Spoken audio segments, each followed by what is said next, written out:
Hello, Evie, accidentally. This is why I am the computer girl.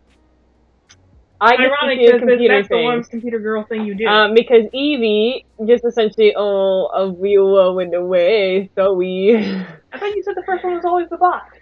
I don't know anything about that. And you just said you're the computer girl. Either way, I always press the buttons, and today Evie pressed the buttons, and that's how she accidentally ended the stream before it even started. It was a minute long, and we're late anyway. Mm. You have a popsicle. Mhm. Because we need a stress food today. We need to get our stresses out by. Not even a stress food, it's just good. I need a stress food because I have to crawl underneath the computer in order to get these things hooked up so we can do drawing stream. We do not have an optimized... Oh boy, we're live again. That's crazy. We do not have an optimized setup in any way. So, yeah, we're here. We're going to be drawing today. I'm gonna go ahead and post. I'm gonna make the tweet posted because I don't know if the notification now coming out twice. Well, I mean, they hypothetically should have gotten the last one and been like, "Hey, look, it's them. We should go check it out." You know. Theoretically. I don't know if he resets it. I don't know. I do not know the way to. We finally opened a bag of bone Cheetos. They're really good. Yeah, you're gonna have to think about chewing very, very gentle because you're loud and you're a loud chewer. You just gotta talk louder than me. If I can eat this melty popsicle quieter than you can eat, melty popsicles aren't hard to eat quietly. You know, they're easy to eat loudly, but they're not hard to eat quietly. They're different. Dang, this Wi-Fi is doo-dooing out, dog. Anyways, today we're drawing. I don't know what Evie's drawing, but he's doing it. Twitter keeps asking me to do any language. No thanks. I only know one. But, hi, Crispy. Are you here? You like the fact that Evie just killed our stream, then brought it back by instead of hitting the record button, she hit the end stream button. Right next to each other. There's a button in between. Yes, and it's not red. They're both red buttons, and they're right next to each other. You know, one is circle and one is rectangle. And I am reacting purely based on instinct. Instinct? I pressed the button! Exactly. So you have no instinct, I am boy. Anyways, the tweet is up. If you want to. So, you like how on this account I followed 56 people? However, I don't ever go on this account, so I'm not actually following anyone. Oh, Kristen, follow this. I'll follow it back. See, I have a Twitter account somewhere. I don't know how to access it anymore. Oh, her bus is there. Now we have to talk about her while she's on screen. Now I get to gossip about you. Yes. She'll be in town after Thanksgiving. We'll be playing. Yay! We'll be playing D&D. I think we're gonna do a heist adventure here, and then maybe we'll go fight a vampire. I don't know. It'll be a wild time, hopefully. The best thing you can hope for with D&D is to have a wild time, because the worst thing that could happen is you have a boring time and everyone's just taking their turn, and you're just kind of like, well, that was uneventful, you know? The best thing you want to happen is you go in and your entire party dies, or you go in and you set fire to your own house, or you go in and you actually marry somebody's already married daughter or something like that, you know? And, like, crazy things happen. That's the best ones are it's like band camp. You want it for the story. It's not necessarily in the good moments at the time, but like it's bragging rights, you know. If you can go and seduce a dragon, as the saying goes. Then you realize you have kids a couple of years later that are like looking for you, like, oh, son, you like, oh, there's that. All sorts of things. I actually happened to DJ once, I think. He like got married to someone in a game, and then next thing you know, I had 6 kids. And like, you don't know how that happened? He's like, nope, they just showed up, and then they started adventuring with us. Okay. I guess that's just how it goes. And also, it kind of depends what sort of adventure everyone wants. Yeah. People just want to kill things. Anyways, this is gonna be a hard stream because I'm gonna have to do all the talking. I never do that. This is as much a training exercise for Malin as it is for. No, it's not really for me. It's more for you, actually. What are you drawing today? I don't know where it comes to mind. Eggman. Why would I not draw it? Can you do a figure study of this Eggman? No. Figure study of my Eggman, please. Not only is it a cartoon character, it's a human. And I don't draw humans. No, just draw him. Circle, face, mustache. How about you take 5 minutes to draw an idea, or if you need to, I can test your brushes for you and draw a quick egg moon. This is not testing brushes. This is a tablet. Oh, word. Well, because you didn't set it up the last 3 times you were on here because you're like, I'm just gonna suffer. Never. Like, well, I don't use the buttons on the tablet. I have like the super old one. It's Evie's first one. Excuse me, it's Evie's first one, so I'm just like using it for the funsies, I guess. And it has no buttons on it. It's literally like it's got a screen. It's got like how the old one is, where there's distance between the screen and the actual like place your pen connects. It's like a plastic layer, so you're not actually drawing straight on the screen. You're drawing like there is like still a layer in between. And there's no buttons on it. It's it's got an adjustable back thing though. That's pretty nice. But also it's a giant thick stand, so it's actually pretty hard to place places because it's very thick. But I'll probably be taking it with me to when I'm house sitting next week. So I don't know how we're gonna stream on that. Oh yeah, but I never set up her tablet when I draw on it. And it's always weird because this Photoshop is like way smaller than the Photoshop I'm used to. I don't know. It's just the way the screen is. But I'm going to be house sitting this weekend, so don't know how. I don't know why anyone would like trust you with their house. Hey, can you, destructive lady, come in and sit in our breakable house with breakable things, please? Not me? No, I'm looking at what you're doing. Okay. Yeah, so that's gonna be fun. I don't know how we're gonna stream yet for Friday and next Tuesday. We'll have to see how tonight goes.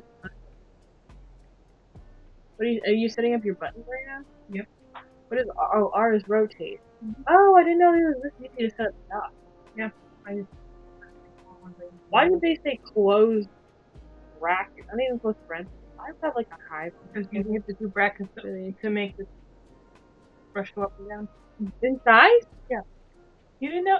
I've told you that one before, I know. When I do art, I like to take the hardest path possible. It's not like I'm a good or even decent artist. I'm actually pretty poor at art, and I especially haven't practiced in a while, so, it's not getting any better from here. But, I also seem to just like to take the absolute longest and hardest path. Like, didn't know smoothing was a thing for a while. Didn't do, I don't know, maybe like opacity setting or like brush sizes, never downloaded brushes and stuff. Well, that's the thing. You can actually do download brushes. I do now, after being shamed publicly on TikTok for using the default brushes. How do you publicly shamed on TikTok? Nothing. I just saw TikTok where people are doing art and it shamed me publicly. Like, people know to attack you? After being a media person, my media presence is so minimal because I simply am over it. I'm done with it. So, that's that. That's what I did to this one. Just make it up. No, I just want the basics. So I have a keyboard next to me, so I'm always like keyboard and hand. That's just how the way the drawing tablet I use is set up. Can you like go back to like the streaming screen so I can like see stuff? Wait a minute. EV Plus. The pain I'm forced to endure. Nice. Not back to the bus. I figured, but I just like to have that there so I can see what you're doing over. Like, I can't see very well over your hand. So, what do you want to draw today? Well, either draw a character or do what I normally do when I doodle or me. Back when Evie had her big girl job. Today I was in the preschool, and I was subbing in a class. Normally I work in the office, but today I was in a class. And the teacher and I were like just chilling before class, just conversing. Because I've been around for a really long time, but between the last year they had full preschool and the COVID year, we got a lot of new teachers, so a lot of them don't know me. So they see me walking around, but my mother works there and is very well established. So that's why it was like, hey, I've been at this preschool probably longer than you, which is weird. However, you're a teacher and I working out. But we were vibing and just chatting, having a good time. And she's like, so are you still in school? I was like, no, I just graduated like last December, like in 2020, but also the end of 2020, not like in the spring. And she's like, oh, what you playing now? Where are all your children? They have a tri-am induction tonight, so hopefully none of them will be out, you know. We hope they never come out. Also, sorry for, like, the hecticness of that. We're sorry for everyone last stream that we got, like, bombed. It's only bad because we unfortunately know those children in real life. So I was like, never saw that nice, fun, sneaky side of them before. But they're all, like, our little sister's friends. And I know when I was in high school, I for sure was like that. However, like, I essentially never got to even leave high school, honestly, because I started teaching high schoolers immediately after I graduated, like, within 3 months. And I only took 1 year off outside of the COVID year. And that's because I was doing, like, hella competitive marching band. So I was like, let me just stop. But either way, Evie is drawing today. So feel free to draw along. I'm sorting blueberries to eat. Feel free to draw along. Yeah, trace what she's drawing. This is a class. There will be a judgment later. Evie's drawing a kecleon, I'm gonna guess.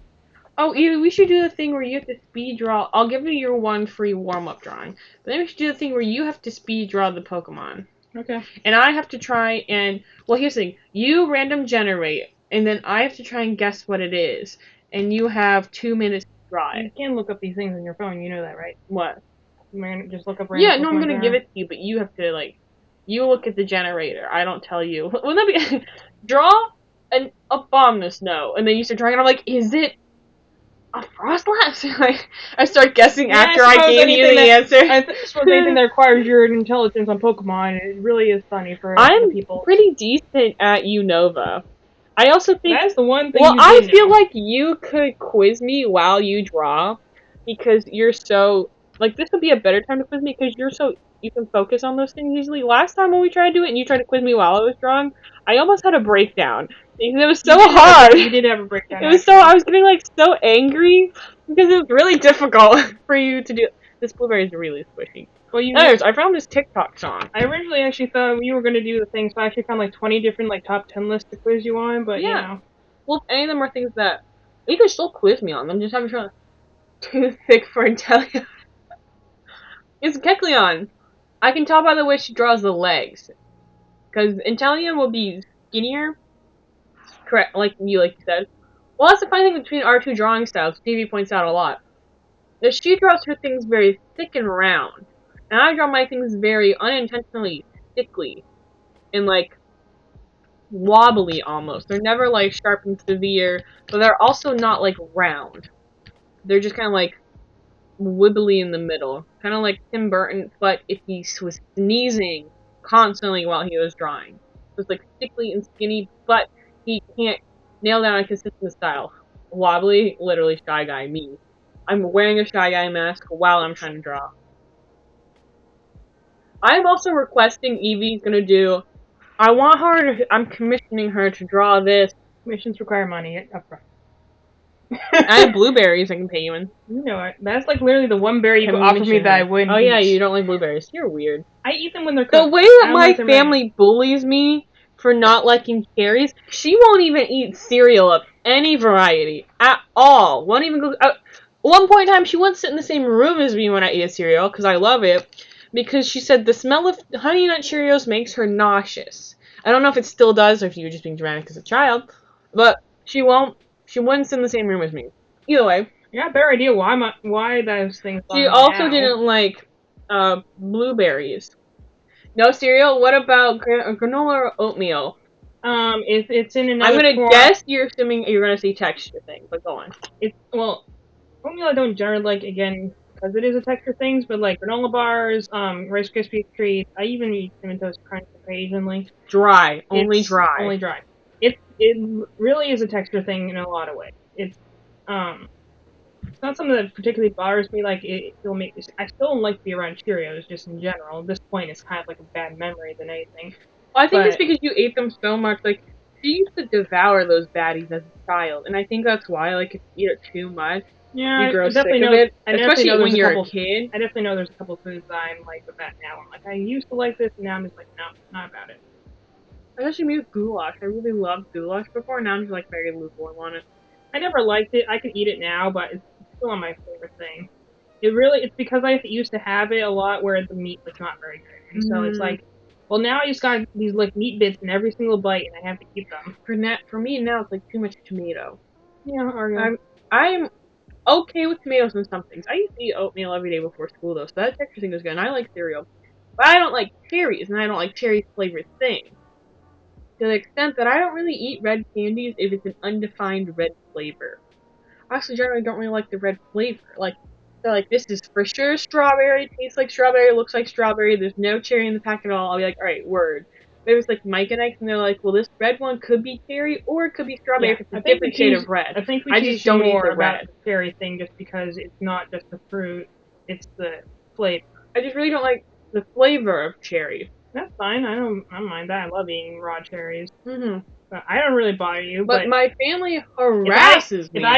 If I can get teased regularly about not liking cereal and the fact that I don't drive, then I think every once in a while I'll mention you don't like cherries. Nobody bullies you about cereal besides me, because I will never let anything go. Well, because I have more interesting to be bullied about now, like the fact that I don't have a job, can't drive. I see people online that are like, I'm 28, getting my license in 2 weeks.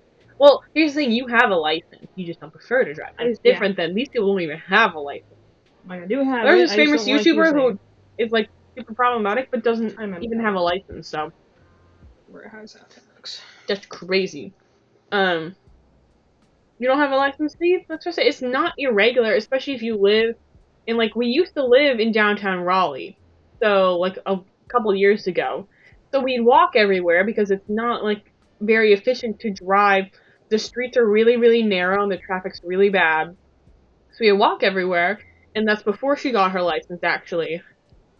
She only got it a couple years ago? Like 23. Yeah. So it's 3 years ago? 3 years ago. Yeah, she only got it at my age now. I only got mine in high school because I am, like, painfully independent in all the wrong places. I mean, so I got mine when I was... Yeah, I got mine when I was 18, though. Well, here's the thing.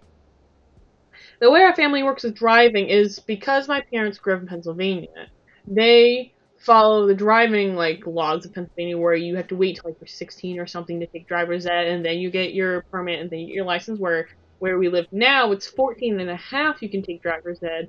Still can't get the permit till 16, but then you can get the license at 16 as well. Or maybe you can get your permit at 15. Either way, driver's ed, you can take it at 14 and a half, just so freaking young to be driving. Unless it's a tractor, you know what I'm saying? So we actually a lot of them probably are basing their driving test off of a tractor. Yeah, who knows? All 4 of us waited till we were 16 or older to take driver's ed, and then got our licenses. I think all of us at 18 or older. I'm not sure about my younger brother, but I got mine when I was 18. He got hers when he was 23. I could have gotten it earlier. For hers, it was more so she needed identification. Because we travel a lot, so for flight, it just became a problem. Yeah, because you don't always have your passport with you. Because we got passports, before COVID, and then we're like, oh, these are useful now. I really just got it for the fact that everything is based on it. If it wasn't, I would have never gotten it, because I don't have a reason to have it, really. You can buy a CID for that? Really? I didn't know that. Well, now you can.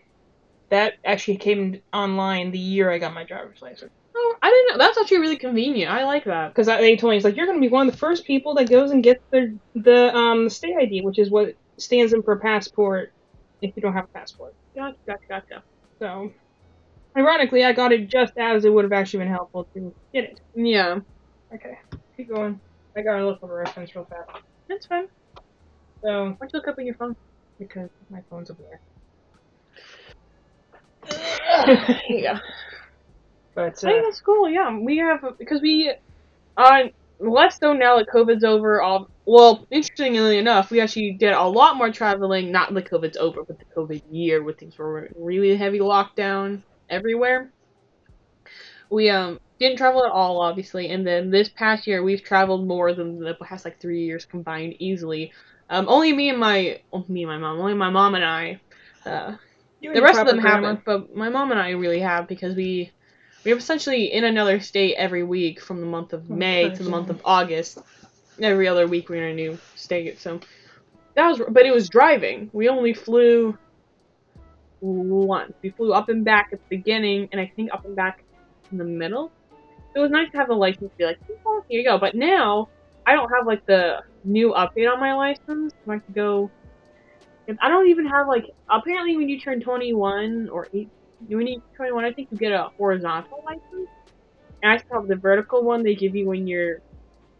I didn't 18. I've like not seen one of those vertical license. Yeah, I only seem to ever see the ones that are the other way.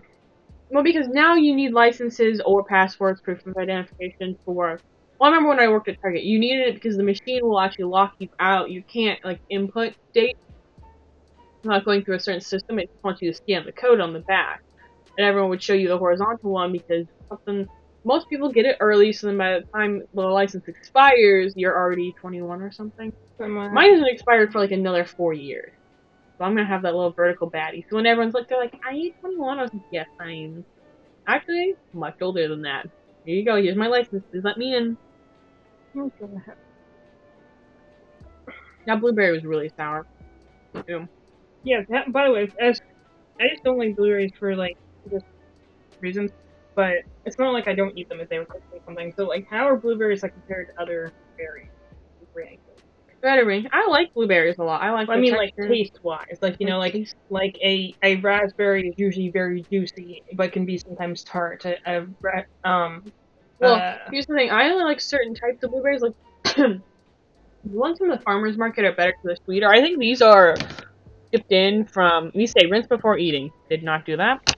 Oh, give me those pesticides, baby. My mom doesn't like to buy produce that's shipped in from California because it spoils faster. So these are from Florida. I mean, but they're out of season. It really does.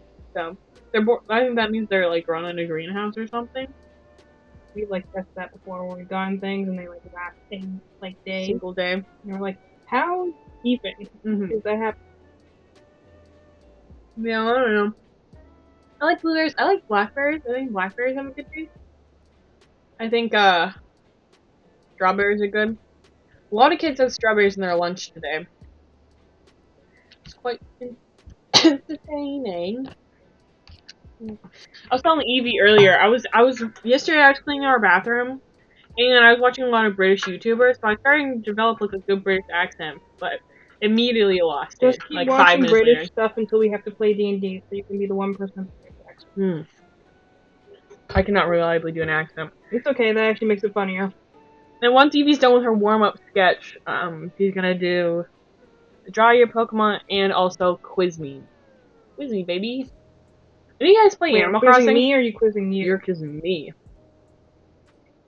Okay. You have enough knowledge in your brain, you can look at the answer and then tell. You know, like we've been doing in the car or something. Yeah, is it British accent posh or posh? Posh. It's the posh one. Is it posh or working class? So, are you asking, I think posh? Like, teen kettle, cockney, or, like, Victorian? No idea what she's talking about. I think it's... I've been playing Assassin's Creed Syndicate a lot. She also is just obsessive about knowledge. I would say more on the posh side because it's not like... is working class like Cockney? Do you sound more like Tracer, like Sherlock, or like Doctor Who? Don't know what Tracer sounds like, which Doctor Who, and not quite Sherlock level. I'm not that snooty.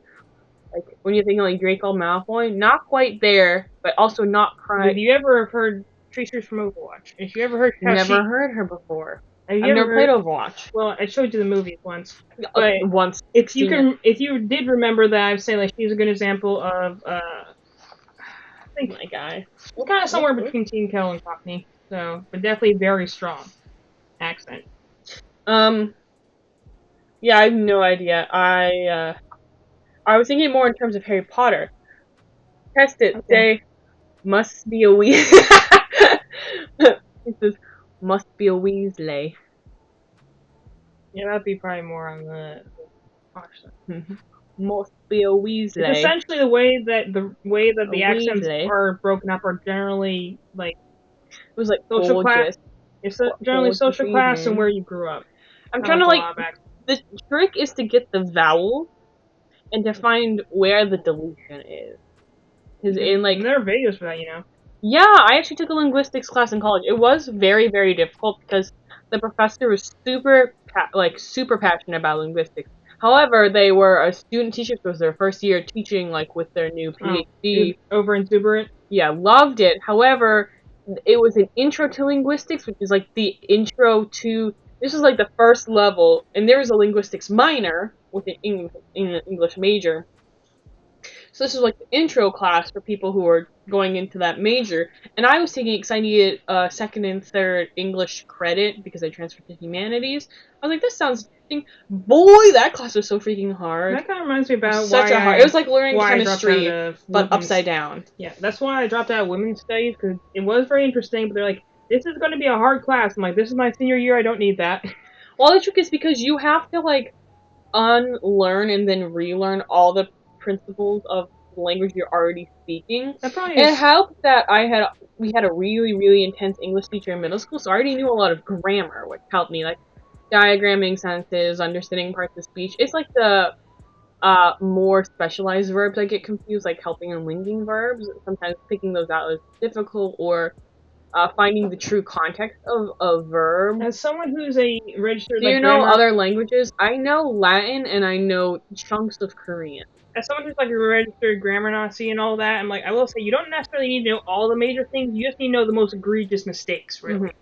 You need to know the areas that are going to most point you out as you do not know what you're doing. Christy's back. You back. The bus didn't crash, I guess. Good.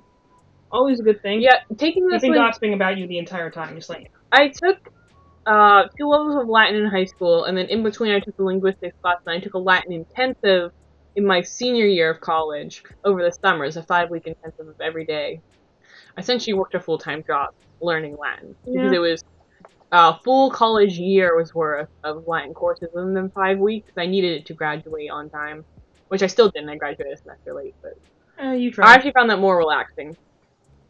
And because the intensive was so rigorous, but I learned so well that when I went to do the 200 level that was required, that I literally took me to take the 200, he was like 19 steps back. I was like, okay, I literally did this on like week 1.5. Oh my god, I hate it. We listened to him. Don't get me started. He was just an idiot. Okay. Well, then again, you just talk about how much he hated the government and how anarchy is key, and then also, well, he's the only Latin teacher at the college I went to. So welcome to me gossiping about my Latin teacher. I figured it would get there. The one I went to online at University of Arizona, and I did the Latin intensive, and I had to like email the guy and be like, hey, can I like join? And there was a whole process I had to go through. In the end, it turns out of 11 people, 8 were from out of state. Only like whatever the number is, 3 were from the actual college who lived in Arizona. Everyone else was from like out of state because it was a Zoom class. So aren't they like like one of those like colleges that advertises their online classes though? Yes. So but this one was because it's an intensive. Typically, they only do it in person because it needed to be, it is 5 days a week in person. But because of the COVID year, they luckily let us go online. Lots of things got much more easy to be online after COVID. Yeah, so we did it. It worked. It was his first. He's like, this is the first time doing it online. Let me know if it's too hard. I really enjoyed it. It was like, quiz every day, test every week. Tons of homework. You were in class for 3 hours in the morning. Because it was in the afternoon for them, but because we're on the East Coast, it was the 3-hour time change. So it was in the morning for us, afternoon for them. It was really fun, though. And then I went to my Latin class, and this guy... Black or white? White. Black body, white jacket. So this guy's the only professor, and you have to take... The way that the Latin courses work, they're stupid. You have to take the first level in, I think, the fall. And the second level in the spring is so you can take the third level, which is the one required to graduate, again in the fall. So if you come into school and you're like, oh, I didn't know I need a language, or I just changed my major like I didn't know I need to add a language on, then you're like screwed because your class schedule's full. The class is full because they only accept like 20 people out of the entire university of 30,000 people. And you're like, okay, well then what do I do? Because this is like the only language I know. I didn't want to start from scratch again with another one. That's why I didn't sign up for like German or something. So that'd be cool. Japanese I knew would be too hard to learn as like my throwaway language credit. I think it's cool. I like the way that like the the strokes are written, but a bunch of my other friends were taking it who were in the same dance team I was, and it was really hard, so I didn't take that. And another of my friends was taking German, and he said that was really hard, so I didn't take that. Didn't want to take Spanish. Spanish is a language like just doesn't appeal to me as much, and I think it's because it was forced on us so much in elementary school. I think also we moved halfway through. Well, we didn't join school until September. Their school year started early August because we moved from the West Coast. And then they're like, oh yeah, everyone's been taking Spanish for 2 years. And we were all in, and I'm like, I don't know how to say anything. And they're like, tell us your name, phone number, and address in Spanish. I was like, bro, I don't even know how to say it in English. I don't even know my address. I moved here a month ago. That was the funny part, is that we literally learned our address and phone number from taking Spanish That's how classes. I learned my mom's phone number, is from having to recite it in Spanish.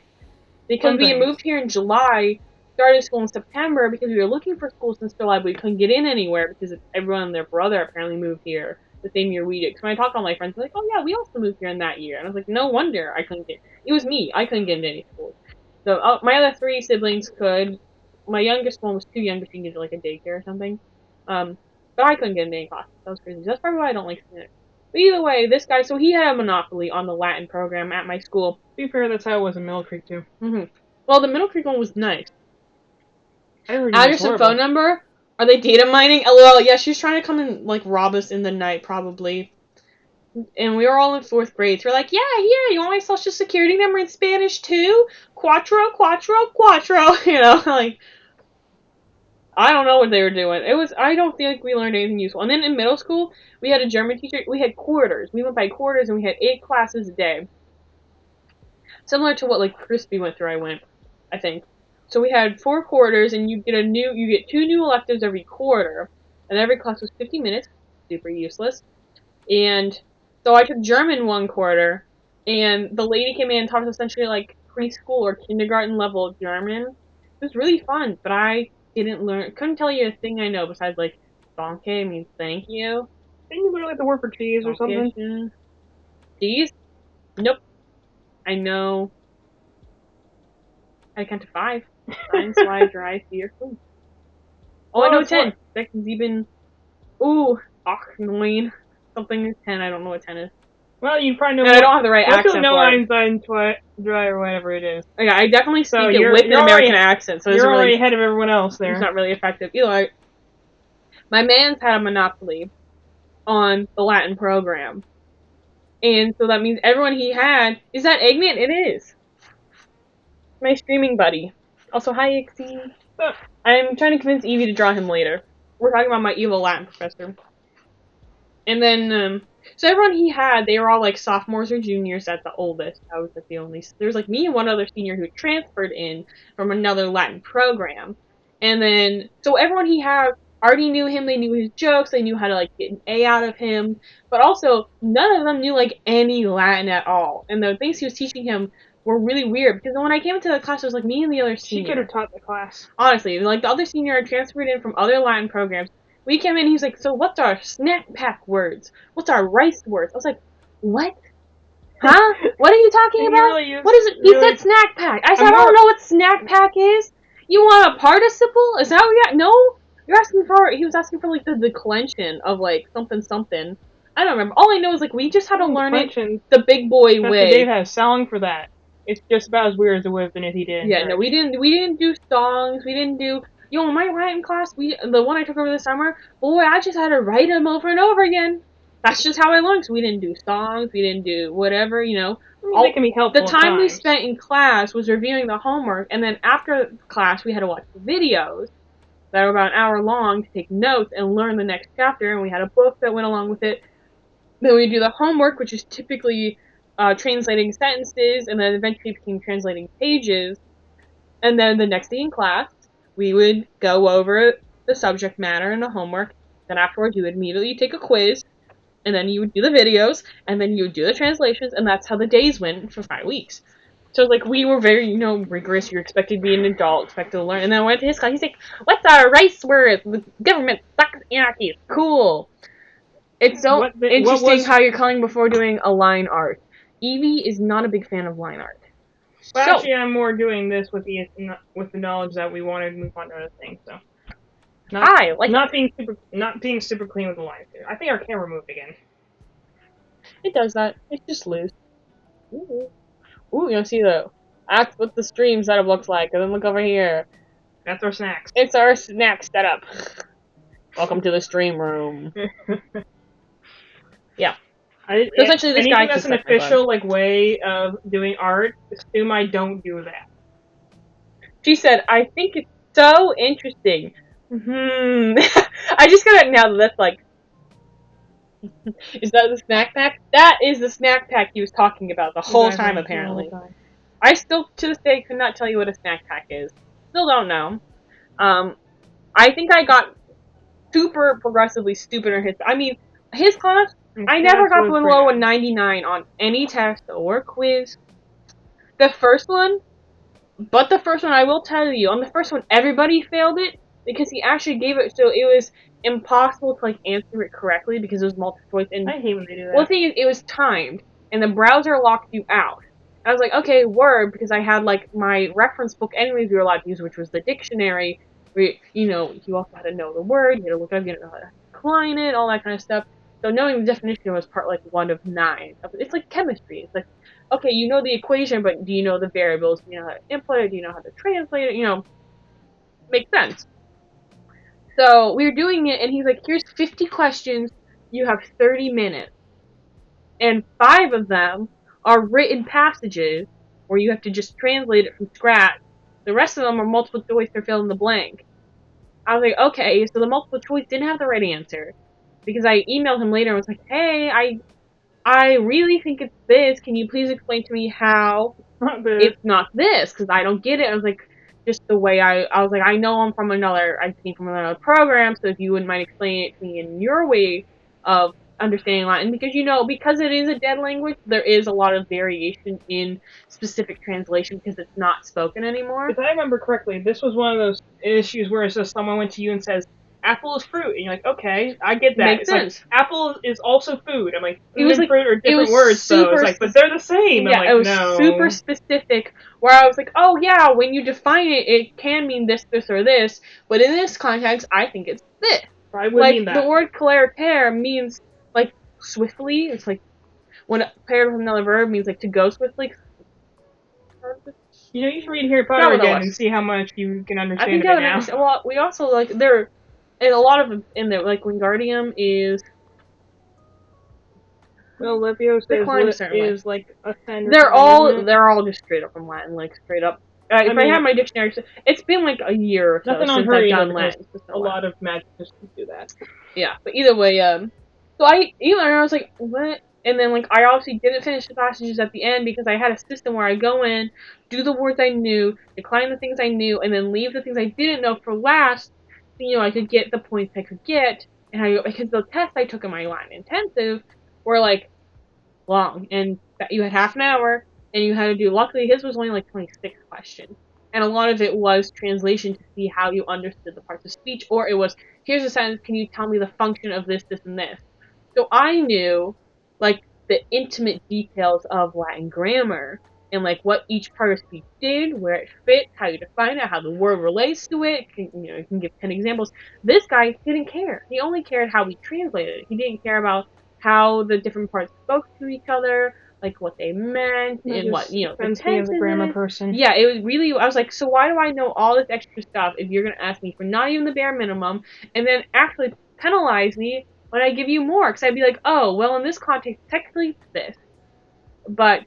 also, it could be this in another context, even though in this context, it's clearly option A. Oh, that's exactly or being because it interacts with options C and D, it could be B, because Latin is, fluid, but I think personally in my translation, it's A, because it doesn't interact with them in the way that satisfies the conditions needed for D. And he would just be too much information, points off. I was like, because my other professor like required that kind of stuff. Like, if you stuck to your answer and you explained why, because it's such an old language and it's so, you know, some of the definitions are tricky because we don't have words that relate to it exactly in modern American English, you know? Like, some words there, like, don't, like when you translate things from another language, like, you know, tag along or something, like, Well, it's like slang. like, Doesn't translate languages very are well into much other more languages. tribal and much less easy to, like, aren't Rosetta Stone, you know, to American English. There's a lot of room for fluidity. And he'd be like, nope, the answer has to be this. That's the only option. I was like, that is an opinion. You know what that sounds like? That sounds like these. I will say though, this is not just a foreign language thing. This is a English thing, and I mean that is in like writing. Because that sounds like the exact same thing that one research writing class, the lab I had to take, and I gave the person like 3 pages worth of, here's my assignment, sorry, it's a little behind. It's like, sorry, still can't accept it, you get a 0. I'm like, do you know how much a 0 ruins your overall grade? Like, put a 0 in an average, see what happens to the total number. And I just hated that. I'm like, I gave you everything and more, and my partner, who put down 2 cents per question, gets an 100. But I, who put in 3 pages worth of work, I get a 0 because that's fair somehow. And that reminds me how like Dr. New has to do this the exact opposite and be like, if you can pick your point, there's no wrong point, but you have to defend it. And some points are easier to defend than others, so you will have your work cut out for you if you choose a hard to defend point. But if you can go and take it somewhere, then points for trying. You know, even if he's like, because he's like, I never give 100. But I'm like, if you can sell me or sell me close to it, or I can see where you were going, even if you didn't quite get there. Like, that's why I'm doing it. Is like, it's essentially teaching how to independently think, to look at the tools and make a thing out of it, as opposed to, well, I know the yellow and blue make, you know, this color. You can make you can make multiple colors out of that, but you're like, no, only this color, Mike. But you can use different shades of black and white and make different. No, only this color, and it's like, all right then. Yeah, that's a boring like, picture. In the end, it's like, obviously you had to have the right base answer. But if you expand from there, you know, a lot of times you'd be like, alright, that makes sense. You obviously know the material. If the answer was still wrong, you wouldn't get full credit, but you'd get some credit for knowing the material, but maybe in this exact specific context it didn't relate. But, you know, like, he couldn't be super lenient with the grades because it was such an intensive. But then my one in the fall, where I had to take the one back at my, like, home university, which is so strict on the most meaningless things. Yeah. But a lot of times I was emailing him on quizzes and tests being like, I don't understand how this translates to this. Can you please explain it to me? And then he'll email me back like 4 days later being like, oh, actually, you're right. Sorry, I translated it wrong on my thing. Sorry. And then we give me the points back. Sorry isn't enough. There's so many times that semester, like 4 or 5 times, even in class, he would. First of all, I hate when people like just calling people randomly. Hate that. The professor I had in the intensive, you did have to answer a question once a day, but there were only 11 people in a 3-hour block. So he would call on you to read one of the sentences from the homework. You didn't know what sentence, but you knew it was something you already had done. Versus this other guy was like, read this thing I just gave to you now and translate it on the fly. Just give us the word. Don't give us the part of speech. Don't give us why you think it's this. Don't give it, you know, how it relates to the sentence. It was just kind of like, translate, but. And I was like, okay, well, now you don't understand, like, why I might have translated this differently. Like, and it wouldn't be like, instead of being like, the dog is running, you being like, the dog flew to space. It'd be like, oh, well, the dog is sprinting versus the dog is running. And that all depends on, like, the verb ending to see the intensity, or maybe, like, what is this long hair doing in my pants? Girl, I got short hair. Maybe it just stuck there for a while. Like, I was not rolling in your pants. I don't know, dog, you got long hair.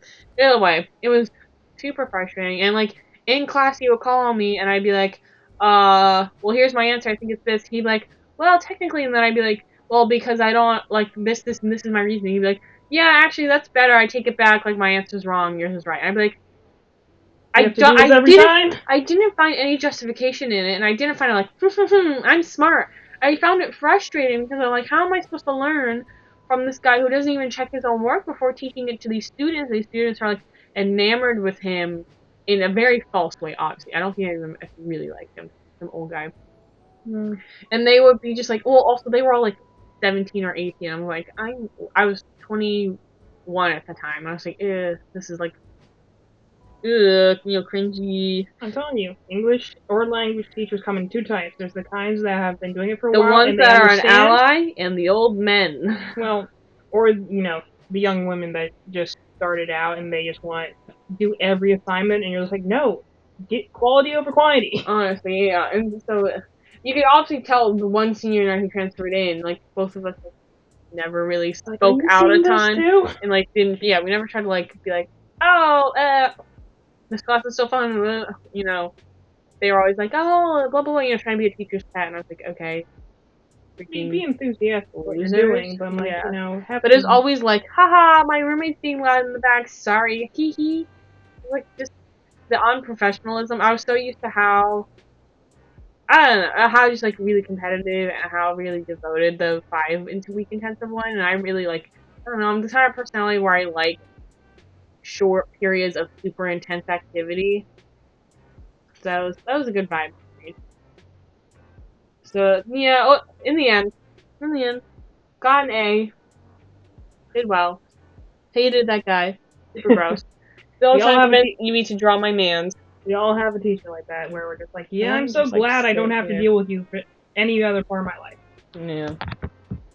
And then once Evie's done coloring this, we're gonna do some quizzes, and I'm gonna draw a quick Eggman. Eggman? I want him to like sit right here, right on me, and put him on. So hold him up. I'm about to make a little stand for him. Here, some veggie straws. Move it. Our speaker that's also our microphone.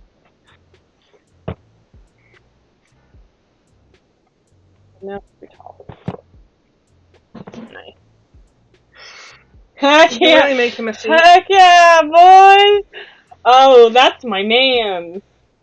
Evie, just color it in. Don't worry about the details. I was not worried about the details. I was wondering why this looked wrong. I'm like, oh, because I switched the color palettes around. What do you mean? Well, normally the white one wears a white coat and the black one wears a black coat, and I did opposite, like you said. So, I'm like, why does this look different than it normally does? I'm like, oh, that's why. Yeah. Because I switched their coat. Either way, finish them up with you. Are you cheating on Lamb? With Eggman? Yes.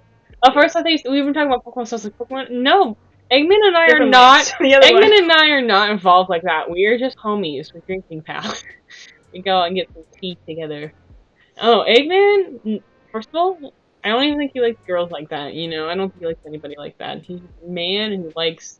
We're not even really concerned. Rockman. We're not even really knowing if your mans. You can have Eggman. He's your mans. No, Lance is my one and only. And so is Balin. He's robosexual. What about, Yeah, I don't think... Evie, I don't want to talk about all the men I'm in love with. I just... Not strong enough. Not today. Today is not the day.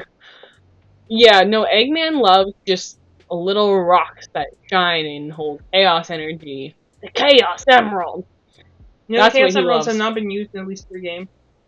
Yep, that's why they've been so bad. Alright, look, give me the pen. I'm drawing a quick Robo Eggman while you get some quizzes loaded. It's okay, I'm just gonna switch these with you, sweet. Eggman! Switch these so we can keep Eggman up. This is harder. It's just Eggman's. We're not even in the frame, we just talk over here while Eggman's in the video. I'm just gonna do a quick sketch. You should. Well, I don't know why you sat down when you knew I have to get in. And the table's too close to the chair. You should have just stood up. Like I gave you room. So what am I looking up again? Quizzes that you had ready. Yeah, I know. I have them all ready. Literally open my phone. Then open and start them while I draw Eggman. Eggman. I draw him from like this angle. Now he's thinking that I don't want to move him. He's kind of like dummy thick, not thick enough. You have almost 100 tabs open. Girl, I have like 9 and it stresses me out. Yeah, you shouldn't look at my phone ever. Yeah, I don't want to. So, want to start Fire Emblem or Pokemon? Okay. What do you guys want to listen to quizzes of? Pokemon or Fire Emblem? I'm assuming you're going to say Pokemon because I don't think either of you really know too much about Fire Emblem. I have less Pokemon quizzes than I do Fire Emblem quizzes. So, would you guys like listen to Pokemon or Fire Emblem content? I don't know how long these are going to go, but... Anyway, so we're gonna start with superheroes. Really? We'll get to that one. Hopefully, we'll find some. Cristiano would like to look to Pokemon. Okay, this is a top 10 list in the anime, so hold your breath there. This is action figures. I do not have an action figure quiz for you. This one's the top 10 strongest female trainers in the Pokemon anime. 6. Okay, well, first of all, don't know. I'm gonna tell you. Well, right you no left clue. it up. You left it up to the. Why fans. would you say like? Why would you get this Pokeballs? Why would you put this one in knowing that I don't know any of the characters? You should know at least how many females are in Pokemon anime. Most of them are companions. This looks like a Booba. You remember Boobas? Where they were like, and then you're like, anyways. First of all, perfect game. You guys should take a BuzzFeed quiz and draw your answers. That's so smart. 22 Pokeballs. After this quiz, we're gonna do your idea, Christy. We need 2 things in order to do that. You know. Looks like Shmoo. Who's Shmoo? I'm Shmoo. You said Shmoo again. I don't know who Shmoo is. Look it up. I'm not gonna look up Shmoo. It's probably gonna be like boobs or something. Why would it be a boob? Because he's weird like that. Anyway. The way this edge is like fraying. Look at nice one. I don't have like my little. Let me put it this way. Guess how many Pokemon characters you know, and we'll see if we can go through them. I don't even know any girls. Cynthia, number 1. Yes, I mean, that's kind of obvious. A cartoon character, had a cartoon show. That's good to know, Dad. I actually decided. I looked it up. It's a deaf and innocent character. Okay, Evie, can you look up Shmoo, please? Shmoo, please. It's like Shamu, but different. Oh, I know. Delete. I know what they're talking about. Well, then why did you tell me? Well, I didn't know until I had context. I know what they're talking about too. Oh. Evie, I broke your tablet. Oh, it's over here. That's fine. Okay. Oh, the one in Hercules? Herculoids? Never mind, I don't know what it is. Gleep, and Shmoo. No, this is Shmoo. Oh, Shmoo's so cute! He just has little legs. I'll show you the other one. Shmoo, if you guys are wondering, looks like this. We used to watch this on Boomerang. Oh, when? What? And they had like a Triceratops, and then they had the little one that shot lasers. I remember the little guy. Yeah, and then there's the 2 little baby ones, and they had the big one. They had the one that I remember this one with like random stuff. That one always shot lasers from his head. Yeah, and then the other 2, yeah. You know what it is. That's the guy. That's the guy. Imagine if there was Pokemon themed Pokeball restaurant where all the greens would be placed like different Pokeballs for different Pokeballs. They already exist in Japan. I've seen them. They are adorable. There are many Pokemon themed foods ever. Yes, especially if you're like, man, wouldn't it be cool if they had this Pokemon thing? So, look in Japan, they probably why does it keep doing that? Stop! I just want you. Oh, it's because they don't have a layer. Because you need to make a new layer. Nice. Nice. New layer? You're speaking Photoshop stock. It's the same Photoshop you use! Mine's cooler than yours. It's really the same. Anyways. Are you using the brush? I am now, Evie! My God, stop policing me about this. Doing my freaking best. He's got like a little... I'll go to the Sacred Stones list. You can guess from that. Okay. She had top 10 worst units in Sacred Stones. No, we're supposed to be looking at... You're supposed to be doing BuzzFeed quiz and draw our answer. And again, that's a thing where you go and ask them questions, they both hide it behind themselves, and then they show it. We don't have 2 screens. No, we draw our answers. That's what I'm saying. We would need 2 screens to do that. What character are you? And then we draw the answer. No, it's fine. That's not how that works. Fine, whatever. Okay, ask me the quiz, but I'll do the Pokemon Trainer once. Just give it to me. I'm working on it. You already guessed number 1.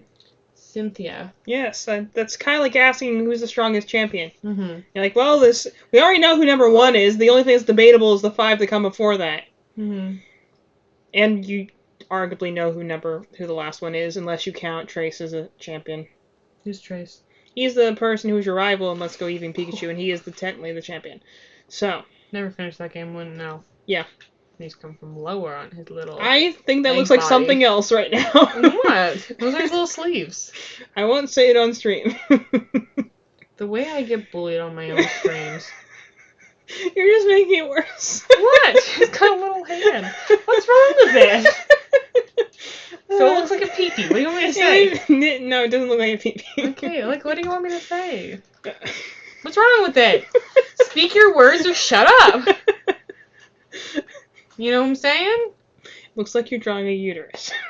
Good. Uterus man.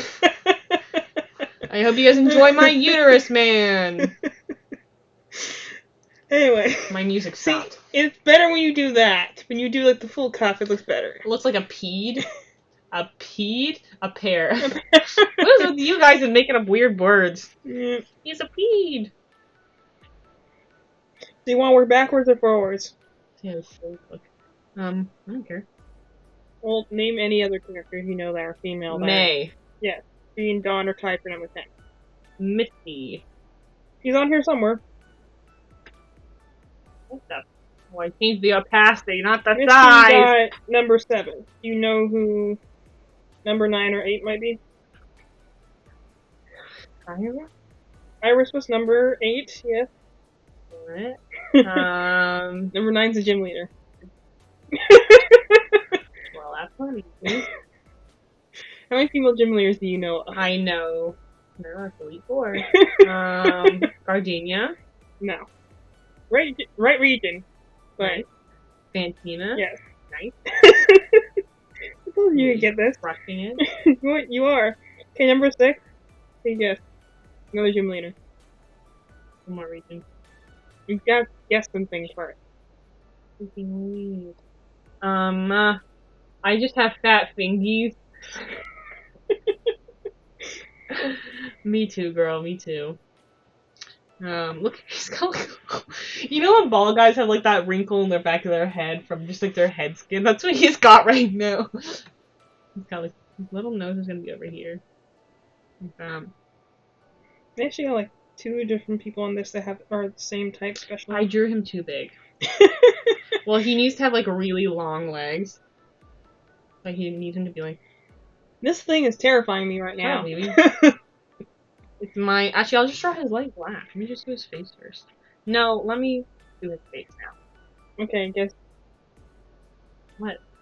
I don't know. Guessing a gym leader. Remember how we said that you needed to be asking stuff while I was not drawing? Because last time we did this, I got frustrated because I don't know. You asked me hard quizzes while I'm trying to focus on my Eggman. You said my Eggman!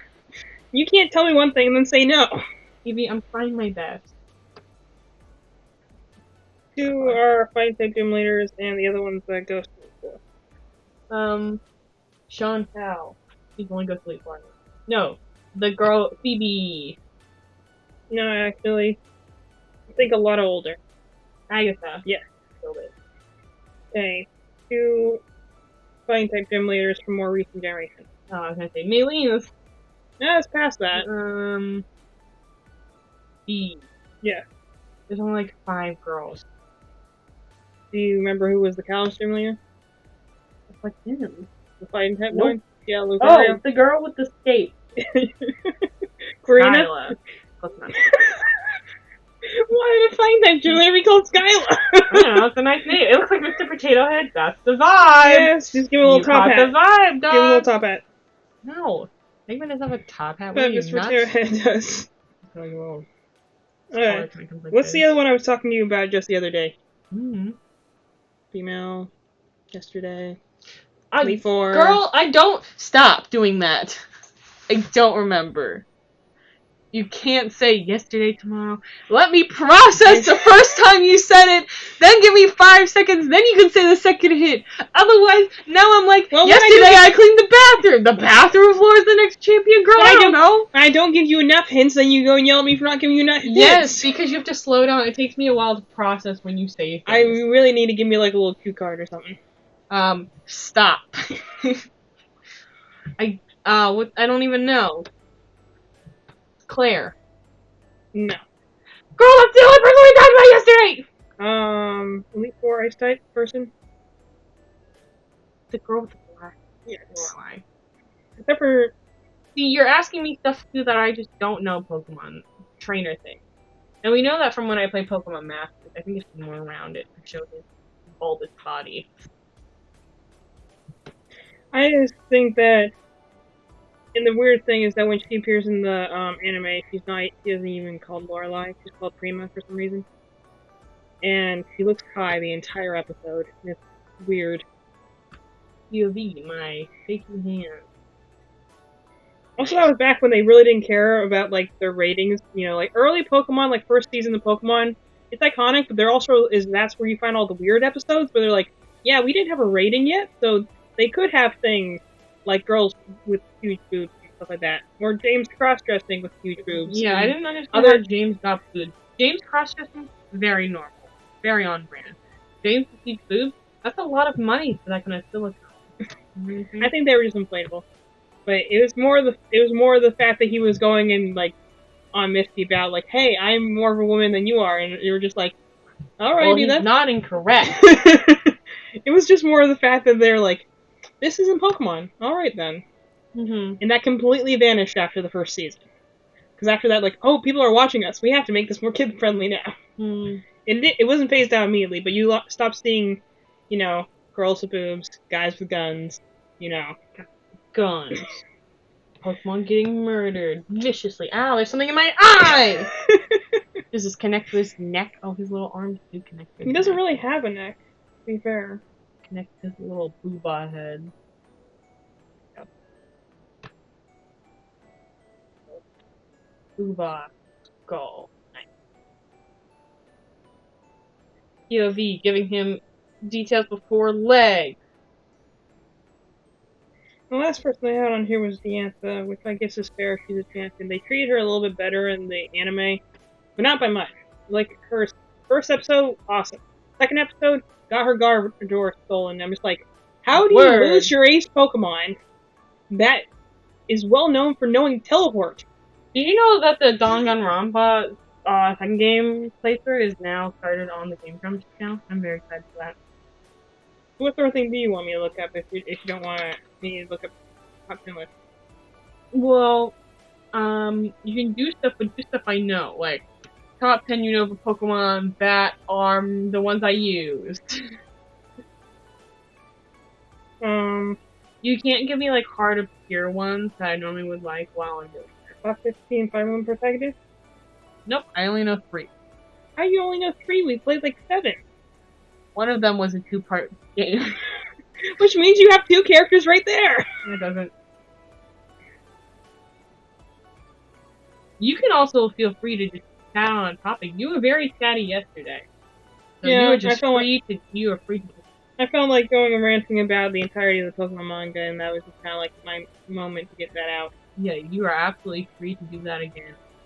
Right now. Well, usually when I go through a topic that I'm like, well, that's out for at least another week or 2. You can't tell me you came into our room while I was playing a video, decided I'm gonna talk really fast, and then talk for 2 hours, and then tell me today I'm like, Evie, now free time for you to talk. Please talk. And you're like, I don't wanna. I didn't want to. I just said I was going to talk about that. I know. Well, you just have a bad habit coming in while I'm playing a video where the person's talking, my phone's on like full volume, I actually have a speaker in the room. I have a microphone where I'm talking back to the video. I'm like, wow, what an interesting point. And you're like, now it will be a great time for a 4-hour rant on what is my favorite time a Pokemon main character died. First of all, I came in to say hi, and you turned your thing off to converse with me, and then we kind of went from there. It's called being nice. It's called doing small talk. You enjoyed hearing that, because I talked about how Steven and Wallace were going and, like, doing things. I loved the third day, and he had to watch his lover die in his arms. Loved the eggs. For the first hour and a half. Afterwards, then I was like, yes, Evie, let's go our separate ways now, so I can keep cleaning. And you said, what if I followed you up the stairs and talked for an hour? Because I followed you down the stairs. So of course I'm going to follow you back up the stairs. Well, you were heading to the basement. Well, I left my stuff upstairs anyway, so. You are one special person, Evie. I know. I don't know how to get this, like, around. I didn't plan in advance for what his are you trying to do? Here. I gotta put this, like, around his body, but it's gotta go, like, through his armpit. Good enough? Oh, is that supposed to be his nose? Yeah, it's his nose. I thought that was an eye, and I was just like, get over it, Steve. Weird. Get over it. Got like a little. Anyway, discuss something. Did you come up with any character ideas yet for no D&D thing? No. I've been making many character ideas all day. I will make it up the day of, no sooner. I've been texting Crispy a lot and asking her about what sort of things she wants to play, and it ultimately came down to what I expect everyone to come into, which is, I know of it, I do not know how to do it, and I will expect you to throw it at me when we start. So it's probably the first section is going to be a lot of, well, this is the thing you have to roll in order for this thing to happen. Mm-hmm. And I just looked at all the different magic options to do, so I made, like, 2 warlocks, 1 dragon monk, and just, like, relived old characters that I kind of threw away a while ago.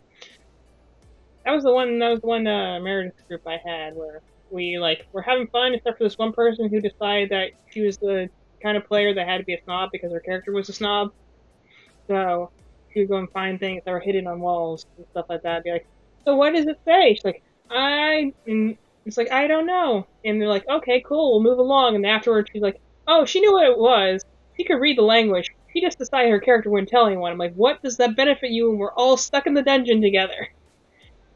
And then fittingly though, afterwards we got ambushed, and apparently her fiance died or something. I came in late. Stuck on nut. I came in late to the campaign, so I don't know when that happened beforehand, but apparently he actually shot him and he died, and it's kind of like we were shooting an arrow blindly into the darkness in order to latch onto something. It latched onto something. Turned out that something was a guy's chest. So we climbed up, grappling up his dead body, essentially, to escape like a sand trap. So it was more intense, it was a good time. And the thing was, her character was upset, rightfully so, I guess, as she lost her fiance. But like in the process, my character also lost her familiar, which was Pseudo Dragon, who's also like her main family. So we're probably not going to do anything that bad. If you have good players, they shouldn't be doing that to each other in the first place. You shouldn't go and be like coming after people. Especially, like, you know, if you're friends or with your enemies outside that, it doesn't matter in the game. You act the way your character is supposed to act. But you kind of have to go at it with respect, and that's the thing she was lacking. She didn't have any respect for the other players. So she decided, her character was a bard, by the way. Bards are fun, because they just go, their magic comes from, like, art in some way or another. Most of the time it means that they go and strum a guitar, and all of a sudden lightning appears out of nowhere, which is a lot of fun, especially... the one I enjoy most is like the Critical Role one. They had Scanlan, who was the bard, and he would sing different like pop songs for each of his different spells he did, and it's just really funny.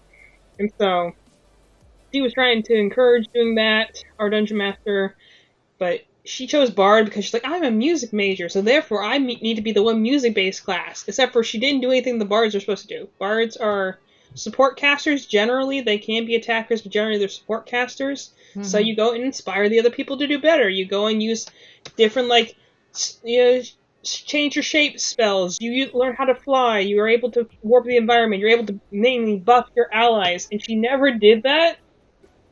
In fact, half the time she was running at things with her sword. I'm like, you literally have the ability to create magic by singing. Why would you attack something? Exactly. Hmm. Exactly, Christy. Burns a man. That's exactly how a bard works. In fact, if you did like shake it off sort of thing, you probably could do a spell that did something like that. And, well, and if you do stuff like that, but like, for me, if I run, because I haven't run a game in a while, because the last 2 times I tried to do that, the group left after 2 sessions. So, a little demoralizing on that front, but the first one was our brother and a bunch of his friends, so we probably should have seen that one coming. One doesn't even really count. Just stamp it a couple times. Twitch. So, she, I cannot speak all about these because I don't know her anymore, so I can say all these things. But her character's job was essentially to go and, like, pump up the party and use magic and do music-based things. And she's always like, I'm going to attack the guy with my rapier. And it was like, you will not survive the counterattack, and you suck at swords. But sure, go ahead and try. And she never got into the Dungeon Master lingo for people who don't know. When they say you can most certainly try, it means that it's going to be hard to do whatever you do. So you do not get angry when it happens to blow up in your face, because that was a chance of happening if you choose to do something. And you weren't the DM in this. I wasn't. That was when Meredith was the DM. And so the reason I'm going into this whole story, back to the fiancé story, was because she decided to attack my character, who was very upset and was kind of done with her stuff, because I myself was done with it. But my character didn't like her character, because I was playing a monk, they're martial arts fighters, essentially, and she didn't like royalty, and her character was a royal princess, so she's like, yeah, you don't understand anything because you're a pampered princess. Kind of also the way the player worked. But, so, my character was not sympathetic at all to her losing her fiance, because, like, I just lost my, like, my familiar. It's like, oh, you just lost your pet, this isn't the same thing. I'm like, okay, we're about to fight now. And so she, literally went and fought my character in a hand-to-hand combat. It literally a musician against a kung fu fighter. And she was upset that she was losing. Because I was the one class that specialized in punching people. And she decided to get in a fist fight with me. And I'm just like, you can't be angry when you do those things. It's like, if she had used a spell, if she had done a sword even, it would have been like, no, she's like, I'm going to go and get into a fist fight with this character, because that's what my character would do. I'm like, well, then you can't be upset when you... It's like if I were to go and walk up to a police officer and be like, I'm going to take your gun, and expect something bad's not going to happen to me. Mm-hmm. It's just like, alright, I don't think you thought that one through. So he's got little goggles on his head and on his face. I'm trying to draw. Yeah, he has glasses and then goggles on his head. But, yeah, that would have been fun. And she's like, what if? Hear me out. Now, that would have been funny. If she had done that, that would have been funny. But that's the thing. She wasn't playing as her character at that point. She was playing because she was annoyed that I actually read because the other thing I should say about this group was that half of them were into it. The other half of it showed up just to hang out, which is fine. D&D is about hanging out. But you need to at least be at the same skill level. So if you're going to play a magic caster, you do need to read the rules on how to play a magic caster. You can't just come in and be like, well, I'm going to do this, and it just happens because I say it happens. And, like, everyone needs to at least adhere. You can, like, homebrew rules and change rules, but everyone needs to adhere to the same rules. So the thing that also, like, annoyed her was that, like, as soon as I joined, I read, like, the whole player's handbook because I was so excited to get into it. And so I knew the rules. She'd be like, well, I'm going to do this. I'm like, well, you actually can't do that because of this, that, and the other. And she's like, well, you can stop doing that. I'm like, I'm just playing my character. I have every right to do this. So that half the people knew the rules. Did she come to their wedding? No, she did not. I don't think they, like, stayed with her, like, in touch with her at all since, college, after those first 2 years. She's also one of those people that at the beginning of every session had to advertise whatever mission trip she was doing on Facebook. You know, one of those people. And it's like, cool, that's awesome. We're trying to start a game, and we've been trying to start for the last 20 minutes. We don't need you to go and update your status. Or just because your character isn't busy in combat doesn't mean you go and check your Facebook. You know? Mr. Krabs and Eggman. I didn't even think of that. Mr. Krabs. Are you doing it now, Mr. Krabs? Am I gonna just bring goggles on? Oh, I'm sure you can handle it. Just give him like 2 layers, like 2 little bottle caps. I got it. But so I'm just giving these stories as kind of a preview for our Panini friend who will be playing with us eventually. I won't be hard about it. It's like, I think first and foremost, it's about having fun and doing wacky things. I was telling Ryan before, I'm like, when you play this game, the best thing that can happen is crazy stuff that goes horribly wrong. Because then you got a story to tell afterwards, as opposed to, well, we just did the thing and that was it.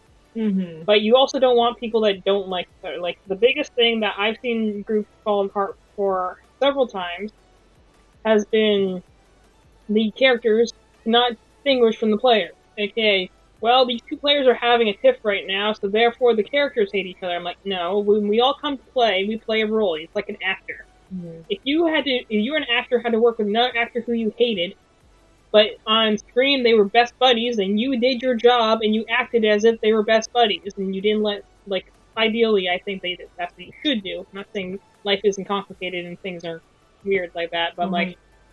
Ideally, you would go and be like, okay, well, our characters are going to get along because that's the way they would act. And that's honestly the broad part of the other group that Elliot's friends did, was he was angry at one of the other players who was really into it, having a lot of fun, but was not on the best terms with Elliot in real life. So he started making things difficult. He started being destructive during the game. So ultimately, the group fell apart, even though there was a couple people who did want to play, because the other 2 just couldn't behave, to put it bluntly. I've been through many groups that just fell apart because people were either negligent or just were not trying, and that just annoys me at this point. So that's the only thing that I have a little less sympathy for nowadays is like, if you don't like the person, then deal with that on your own time. Don't bring it to here where the other 3 people have to sit through that for 4 hours and be like, dudes, I'm going to knock you both out. Funny story though, the same Meredith group, there was actually one instance where my character got sick of this other girl's character, so I did knock her out at one point. Word. And they're like, oh my gosh, you can't do that. I'm like, actually, there's no reason I can't do that. It's, you don't generally try and pick in party fights. But, like, if party members can clash with each other, because people clash with each other, that's the whole point. If there's something one character strongly believes in and someone else opposes it, then yeah, they're allowed to argue. That's natural for that to happen. Mm-hmm. There was another one of those instances where the entire party was deciding to go into a mine.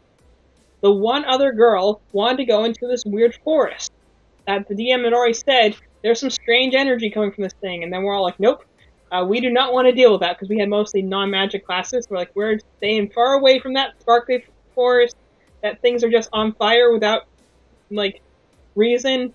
We're staying away from that. We're going to go into the mine shaft. We'll take our chances there. And she's like, you know what, I'm going to go this way. And we're like, but you could be, like, permanently split up. There's the famous saying, don't split the party, because you're way more dangerous as a group, and then you could have, like, the biggest thing is that with the party, you have different people who are good at different things. Mm-hmm. So different skills, different classes, different races, and stuff, like, different languages. It's looking much better now. I think it looks pretty good. Very good Eggman there, Melanie. But, I also have... It's a work in progress. Let it happen.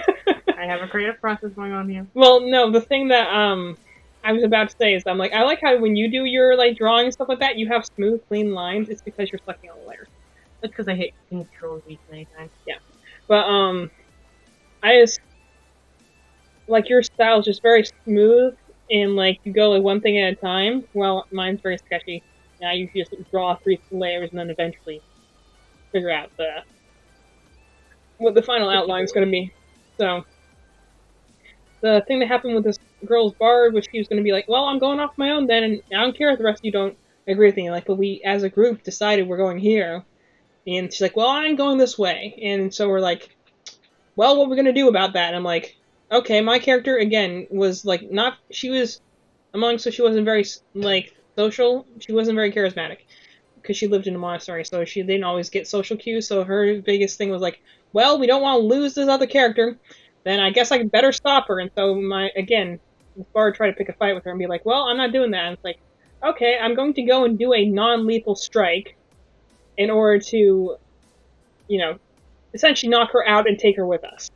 Because this was like a natural thing for the character to do. And she got so angry after that, because of course my character succeeded, because that's what she's best at, so he tried to counter, and it's like, nope, you're knocked out. She got you. She got behind you, just did a chokehold, and she's like, well, you can't do that. I'm like, you technically can. It's not a thing you should do often, because it is a little rude, depending on the situation, but like, in that case, we're like, well, it's either this, or you go and die on your own, so we're really doing this for your own good. Mm-hmm. We also did this to take back an item that she took, because she had the other thing of, she hoarded all the magic items everyone found at every different, like, location. So we're like, you're literally hoarding these items and not handing them out to the people who can use them. Like, she's like, I have a wizard wand. I'm a bard, so I use, a guitar in order to cast magic. I'm going to hold on to this wand, too, instead of giving it to the, wizard in our party. And I'm also going to hold on to the sword. Even though we have a paladin who needs a sword right now, I'm going to hold on to this. It's, yeah. She was fun to play with. We actually went and changed. Very nice looking heels right there.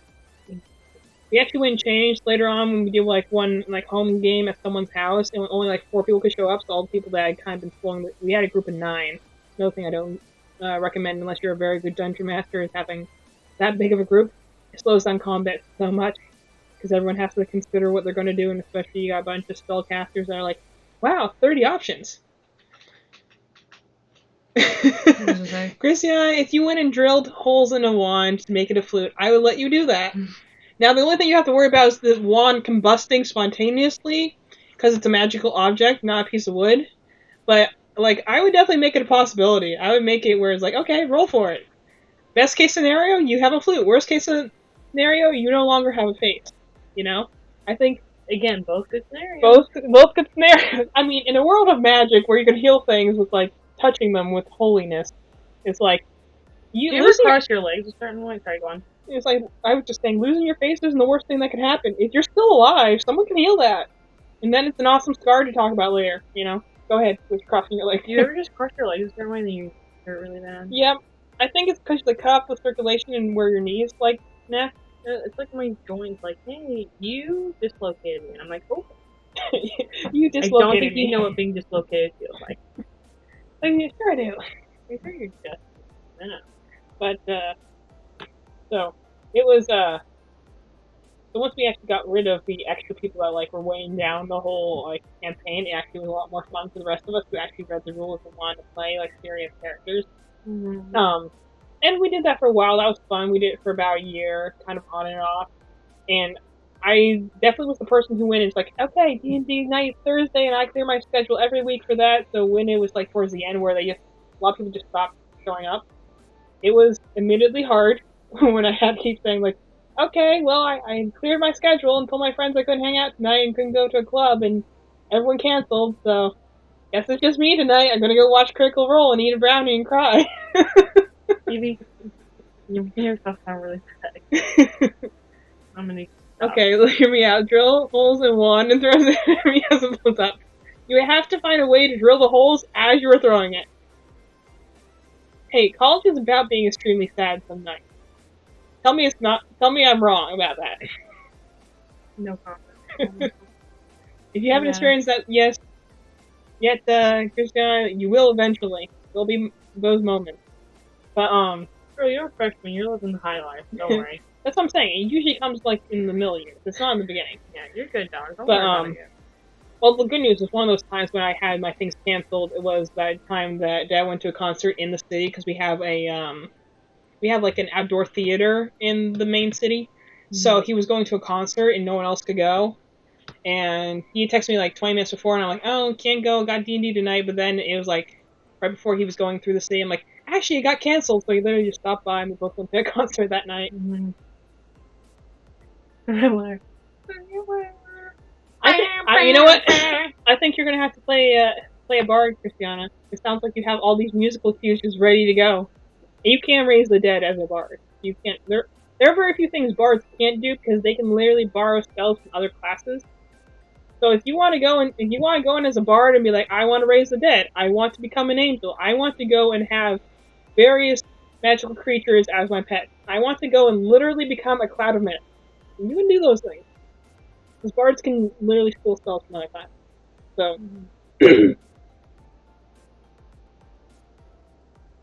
oh no, by all means, I'm loving all your bard references. Please keep telling me different ways of being a bard. I think that's what we're gonna do. When you are in town, we go and play this. I think you're gonna have to play a bard, because now you've just shown me all your musical prowess. So I expect you to have like at least 30 song references. You won't have that many to start. You'll only know like 2 spells. You only really need no spells like songs for those 2 spells. But I think that I think you have that potential there. Bards are a lot of fun though, at least to watch them play. And you don't have to just do that. Like I've seen people do like different kinds of art with bards. Like there was one build someone did for like Bob Ross, where it's like I paint my spells in the air. And they're like, okay, cool. And spoke with Bob Ross and stuff like that. Like it's all about having just fun with it. You know, if you want to go and be like, this is how my character does it. There's one like who was like a paladin who's like, you know, instead of having a warhammer, it's a giant lollipop. It still hits like a warhammer, but that's what it looks like. And they're just like, okay, cool. Like, and when I send out my spirit guardians, it's a bunch of unicorns. They're being charged by a bunch of little cuddly unicorns. It still does a lot of damage, but that's what it looks like. You're like, okay.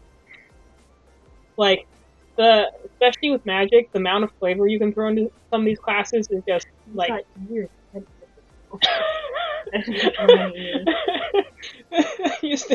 Where do you think his glasses are fitted to? I got no clue. They're glued to his mustache. You pull it off, the whole thing comes off. Like a little. So, yes, you'll have to go watch some of those videos I sent you, Christiana. I'll send you one about bards that I think is hilarious, that I think you'll enjoy. But it's a fun class. A lot of the magic classes are. The ones that are also very thematic are like... Can you go away? Warlocks, which is like, I stole my soul of power. And you think that can be fun, but it's like the amounts of flavor you can put into that to where, like, I went up to a unicorn and it says, you be now blessed. And now all of a sudden you have magic power. Mm-hmm. Stuff like that can happen. It can also be like, I picked up a random banana peel on the street. Turns out it had Eldritch Spirit in it, and now I have power. That can happen. There are very few things that can't really happen, especially, like, if your Dungeon Master's down for it, like, you can break the rules practically. It's fun to do things where you're like, I am this person, and I got a bunny, and that is my, like, thing I throw at people, and they explode. Because you could do that with a familiar. You could go and put a spell on a familiar and then chuck it, and the spell activates when it gets there, and familiar's magic being, so you can summon it back later. You could do a kamikaze bunny bomb, if you wanted to. Eggman gives off, making my way downtown, walking fast, faces past them, homebound. Then my journey is complete. Not quite yet. I just like that the Christian's kind of doing your own, like, jukebox musical right now. Yeah. Like, that's awesome. Oh, that's a really nice looking gem right there. The Chaos Emerald. Dang, man. It's so beautiful. It's because it's the Chaos. Well, I think yours already looks 10 times better than mine. It's Eggman, baby! Eggman is looking excellent. Very yes, nice. He is. Wait till I add a little bit of color in. He's strutting downtown. Making his way downtown. Walking fast. I don't like that. Oh. Chaos Emerald. Oh, yeah. Gotta have a little special things around it. It's currently tiny. Do you think you'll play your rabid goblin rogue child again, or you think Maybe. you'll play something else? Probably not with, I don't know if Rabbit Goblin's right for this group. I'll probably do something else for this group. Well, who knows? So, like, you could. Or I think it'd also be an opportunity to go and be like, play another thing if you wanted to. Because, we're gonna start with like a... I think that base is like, it turns on the pressure sensitivity, depending on how hard you press down.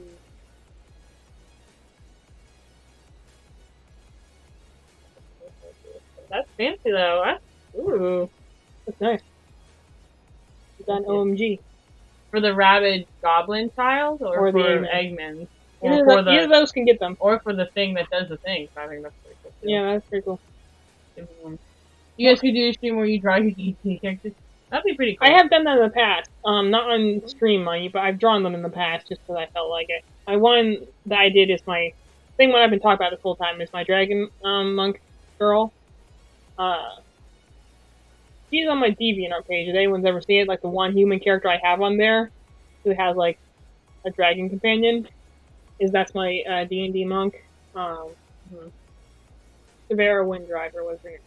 Severa. I remember Maria's got these stuff with Severa on it. Yes. That's pretty cool.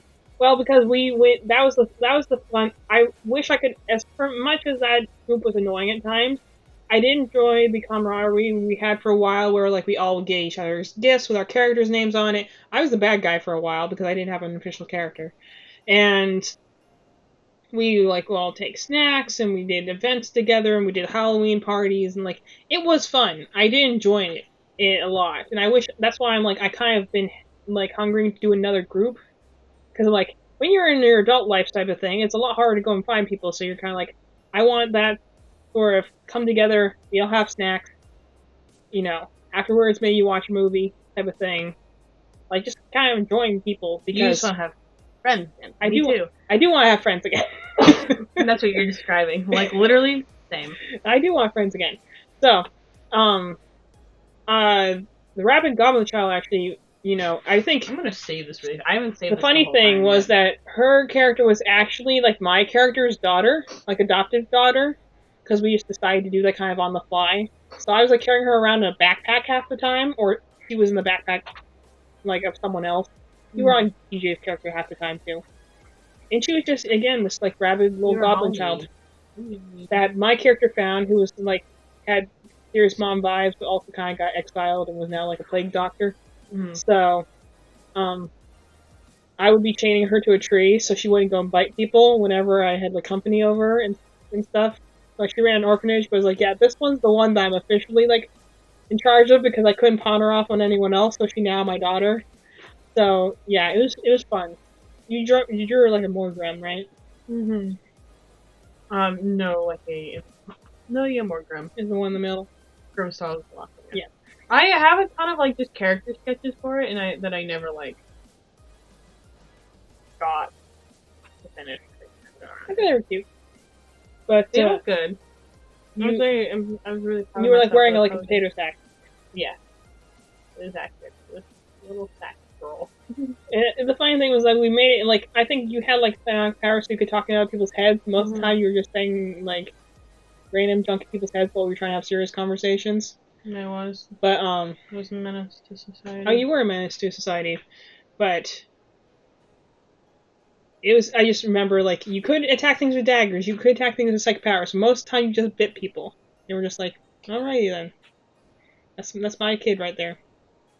That has a restraining order, even though she's 2, you know. Mm-hmm.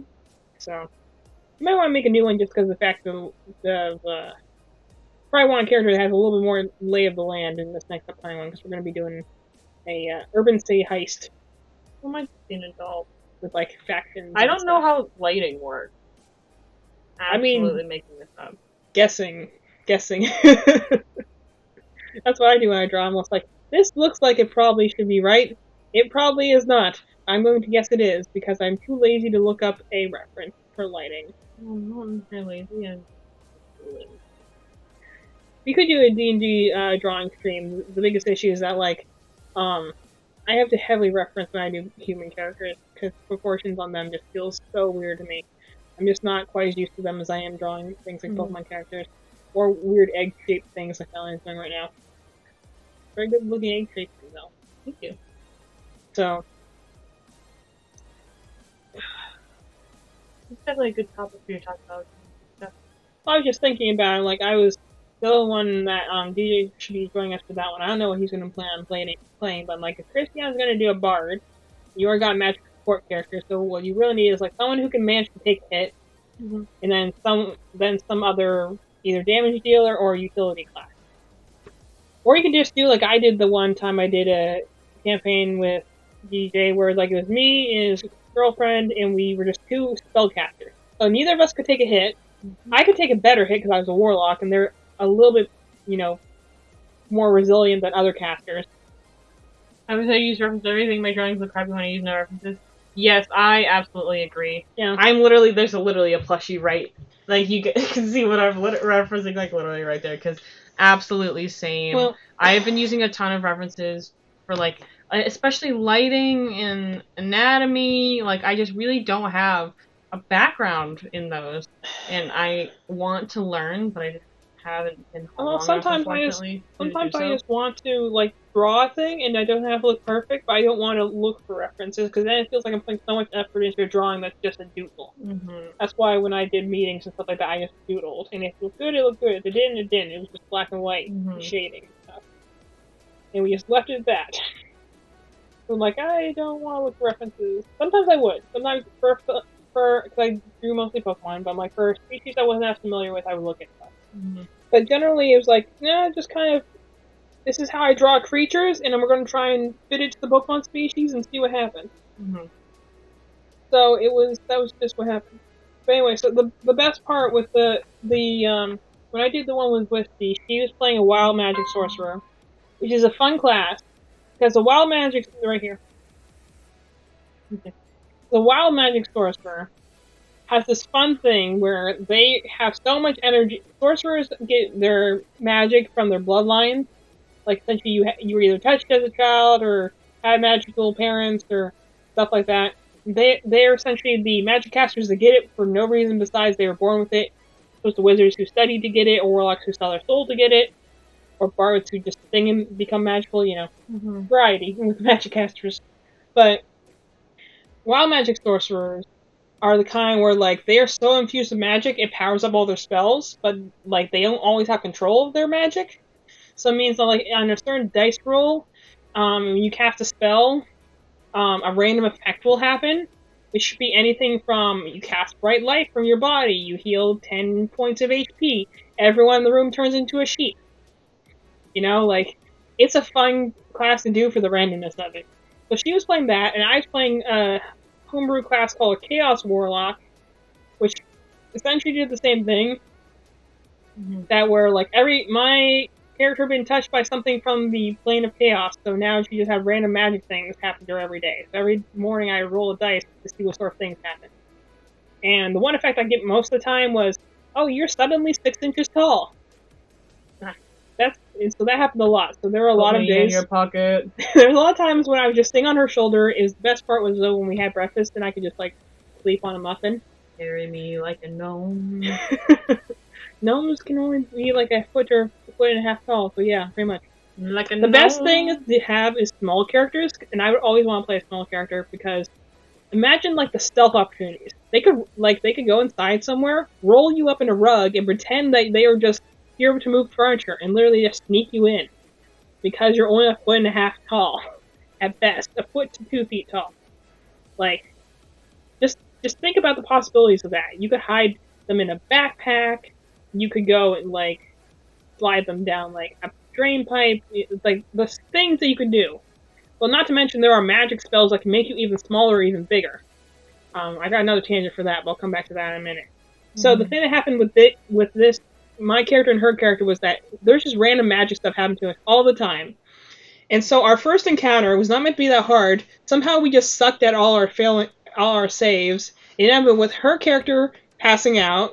My character was holding on by 1 HP. We still won, but my character essentially had to drag her dead body to the next healing place. So I wasn't dead, I was just unconscious. Unconscious, but we're both spellcasters. So it means neither of us have any strength. Ant-Man went in his butt. The only reason that I survived is because I had higher constitution, so therefore I had better armor and better, mildly better armor. She had no armor. I had at least decent armor. I'm wearing a potato bag. Yeah, well, spellcasters can't wear armor because it interferes with their magic, but warlocks can wear some armor. So I had more HP than her. So she went down in 1 hit. I almost went down in 2 hits. Was the kind of difference in our health bars. So we won, ultimately. I just had to carry her unconscious corpse back to town and be like, hey, this is my friend, can you heal him? Needless to say, it's a rough campaign for me because I hate getting beat up all the time. And the first part of that campaign was me getting beat up all the time. And I was like, yo, this sucks. Is this what D&D is? Because this sucks. Well, to be losing fair, all the time? that's kind of how Chris runs his campaigns. It's a high-risk, high-reward sort of thing.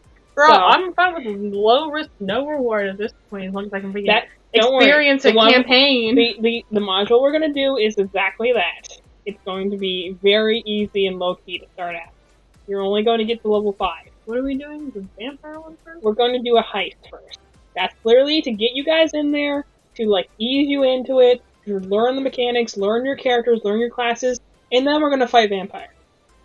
Yeah, vampires. Well, I wanted to do that one to start, but then I started thinking like, well, if no one knows the rules and no one really understands it, they said that one's a little bit harsher in the beginning.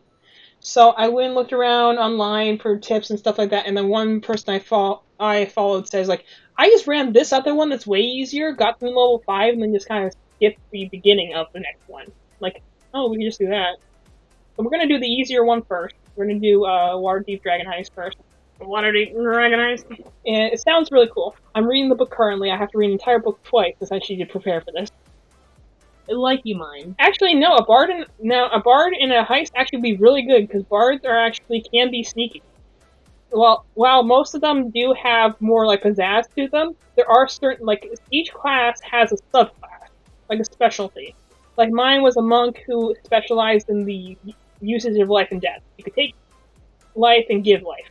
Hers was a rogue, which is a sneaky, stabby person, who also had psychic abilities. So she threw second. And also was a gremlin. And so she said that as Olivia. You have to. I laughed first. Because imagine, okay, bro, be stealthy and get that key. Whisper things. We will rob you. That would be hilarious, though. And to be fair, there are certain spells that literally just, like, can knock people out. So you can literally use, like, a sleep spell and then just be as loud as you want the whole way there. You know, like, that's why I love the idea of the game so much, is that, like, literally anything you probably want to do or could do, you probably can find a way to do. And even if it is be stealthy, and like, one of the other campaigns I played with Meredith, she had a character who had heavy armor, so she had disadvantage on all stealth rolls because it's heavy armor.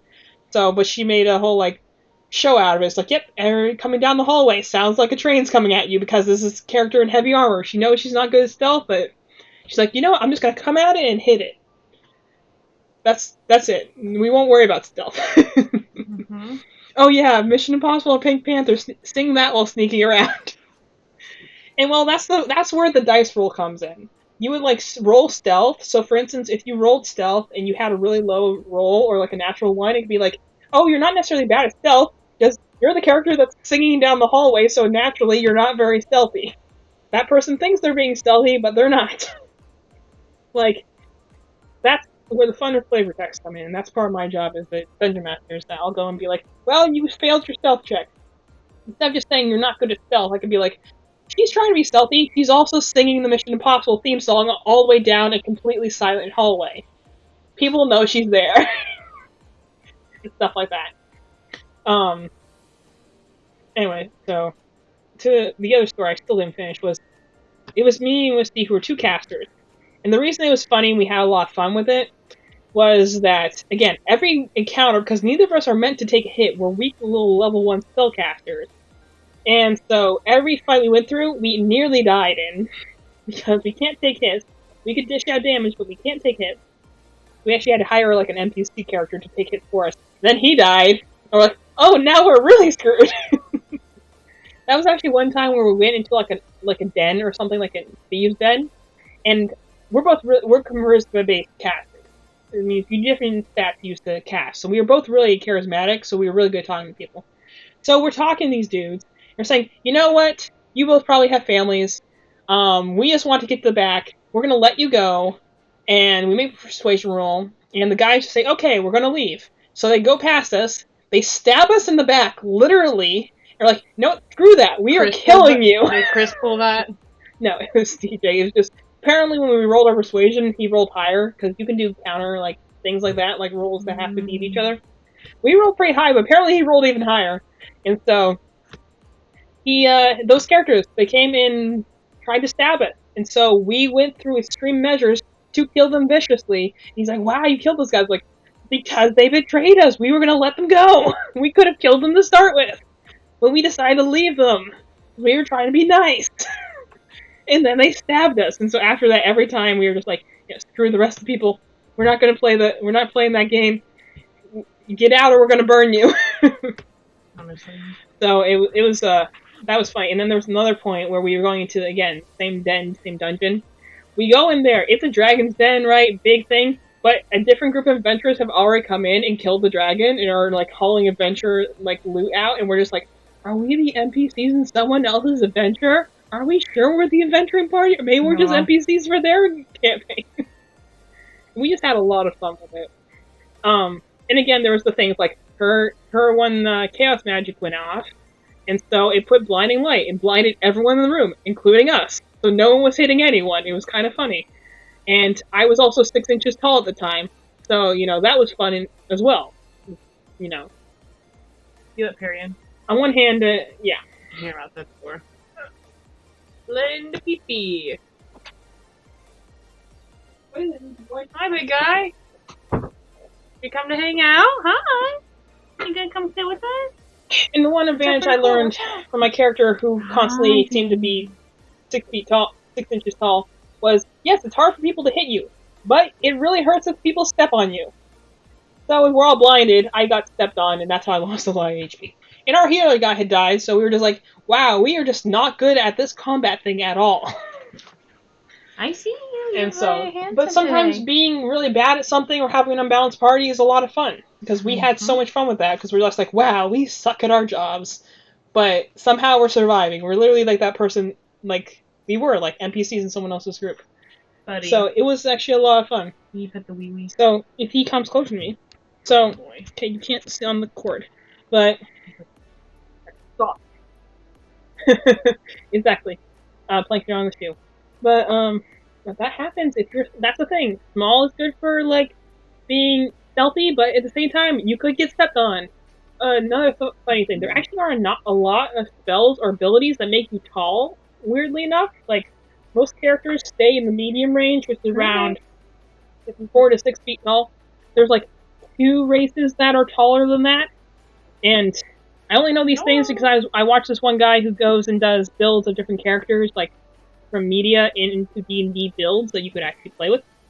And he was trying to do one for Lady Dimitrescu, and they're like, actually, there are surprisingly not a lot of things that make characters taller than they already are. So he's like, actually, I had to dig deep here to figure out some things that would make a character permanently taller. And I'm like, I thought that was pretty interesting. There's like spells that will do it for it temporarily, but if you want to make someone who's like 9 feet tall, then that's actually pretty hard to do. It's like, it wasn't a vampire thing, it wasn't having retractable claws, it wasn't anything like that, no. The hardest thing to do was get a character that is permanently 9 feet tall. So, I thought that was just, there's so many things that can make you tiny, but making things that are big are actually, for some reason, very hard to find.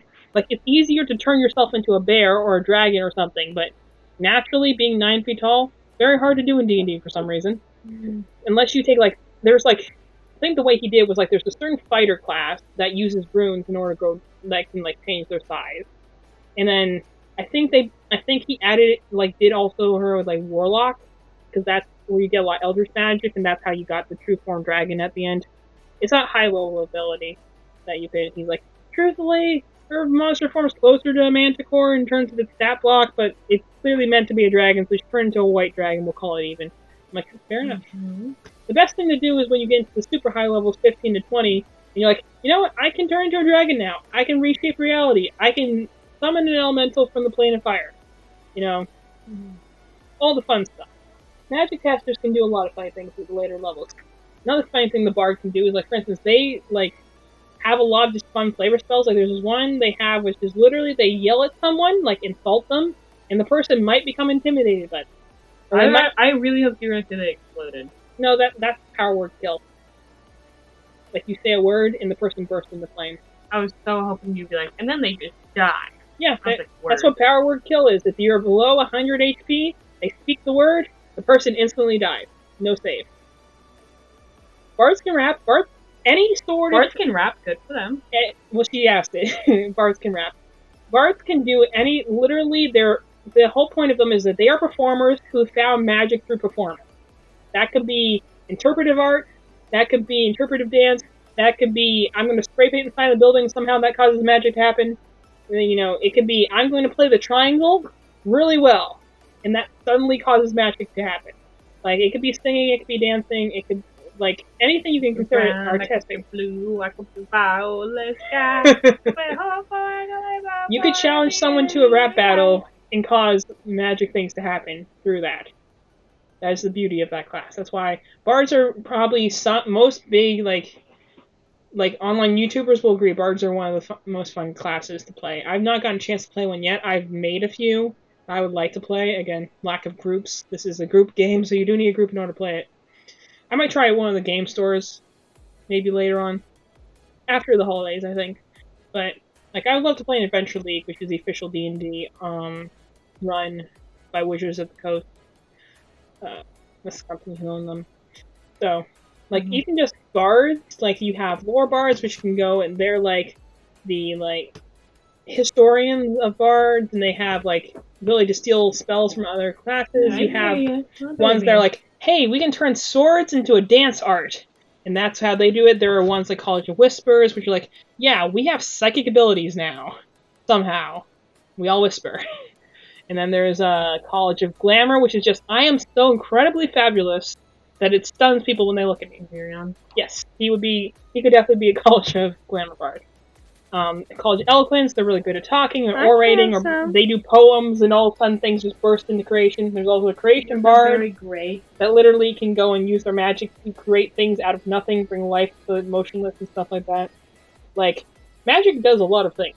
And they usually have a lot of different themings. Like, there's always like a shadow path, sometimes there's a dragon path, there's a light magic path, there's a sea path. I was recently making a Fathomless Warlock, which is based on the sea, like you might have almost died in a shipwreck and just a mysterious power called out to you and now all of a sudden you have magic, you know.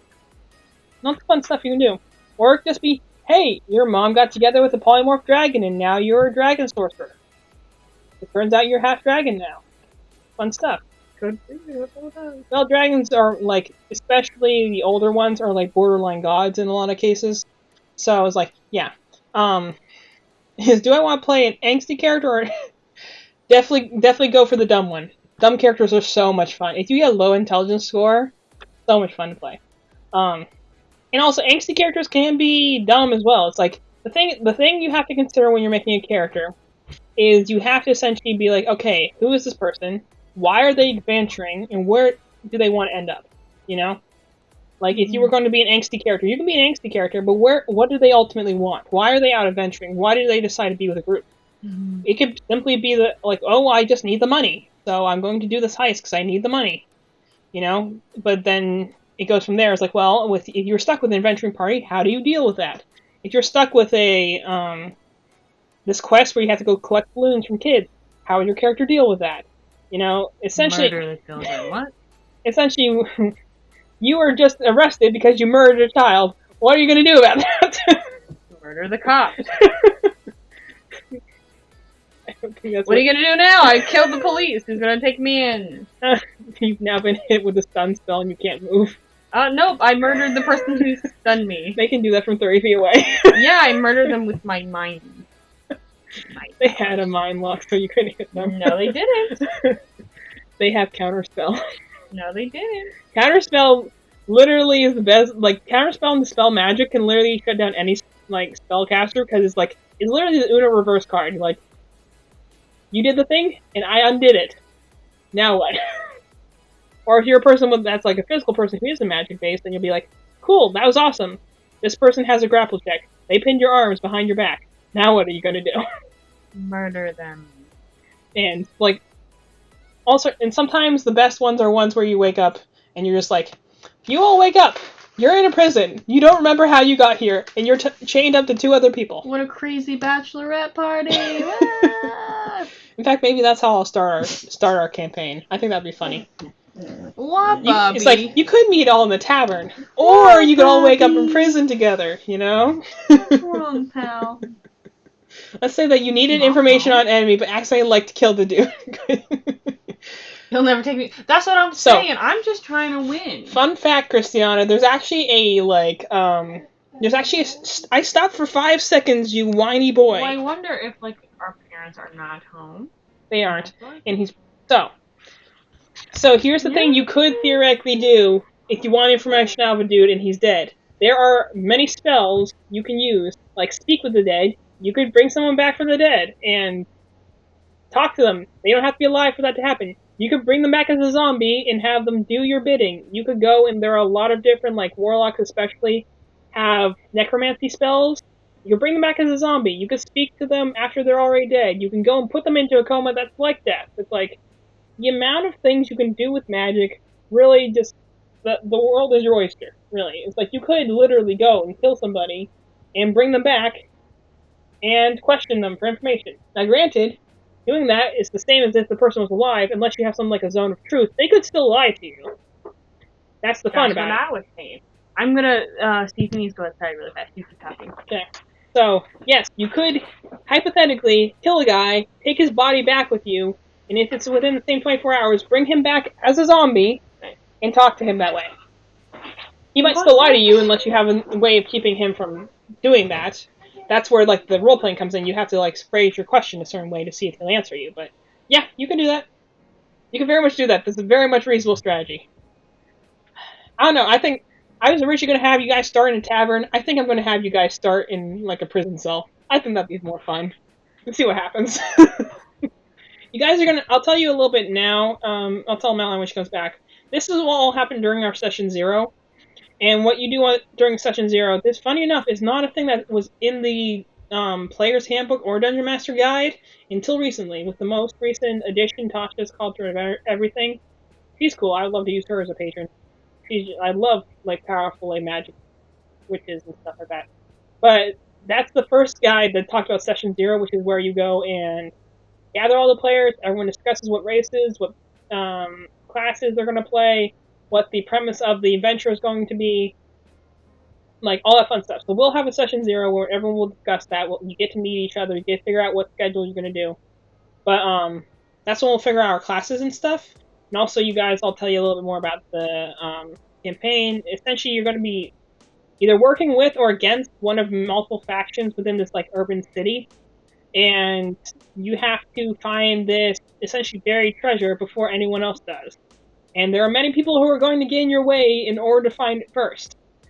And it's going to be a little noir intrigue, a little bit definitely some social role playing. There's definitely going to be people who will try and knife you in the streets, depending on who you talk to. And like another thing is like this particular city has a very strict set of rules. So like if you're caught murdering someone, you could be exiled from the city permanently. That just means your character is gone.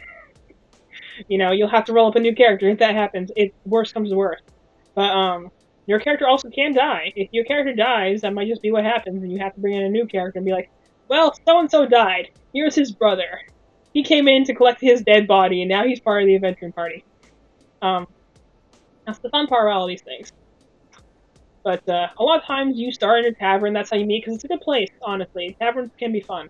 It's a good place for people to meet if they don't know each other yet, because sometimes your characters know each other. They could be siblings or related. Like me and Malin's character, I had my character be her character's mom, so that's how they already knew each other, and they had to meet the other players. But sometimes, like, you'd be like, oh, well, we're childhood friends, or we've been traveling together, or we're partners, or sometimes, like, we're complete strangers, and we all got gathered together for the same job. Someone sent us a letter, and that's how this started. That's why I want to start with a smaller, like, it's not like a mini campaign. It probably will take 5 or 6 sessions at least. It could take as many as 10, depending on how sidetracked you guys all get, if anyone gets arrested and other fun things like that. But I want to start with a smaller one, just for people to learn the rules, learn the world, and then we'll get on to the good stuff. Because I want to run a vampire campaign, because gothic horror is fun. Love gothic horror. Not to mention, they treat vampires right in D&D. They treat them a lot like you would dragons. They're not just mythical creatures. Like, no. They have lair effects. They have, like, their castles are practically a living creature on their own. They have armies of the undead to throw at you. Usually their like plane of existence is just bleak and depressing, and like essentially the like way I run a vampire one is the way I wish that they had run the first section of Resident Evil Village, where it's like, you could have done so much with the setting and you didn't. So I'm going to do something with that and be like, no, we're going to go and have a depressing village. You're going to meet villagers instead of just having them all be dead. You're going to have to go and fight things in the forest, sure, but it's not just going to be zombie upon zombie. It's like, no, these are actual things that you could potentially find a way to talk your way around it. Because fighting isn't always the correct answer either. I bought a new book that I don't want to start with because it sounds like it's difficult, and I'd rather people like know how to play first. But I would love to run with a group, because literally every problem in the the Undertale effect, yeah. Literally every problem, you can win the game without hurting anyone. In fact, it's much better if you do it like pacifist run versus genocide run.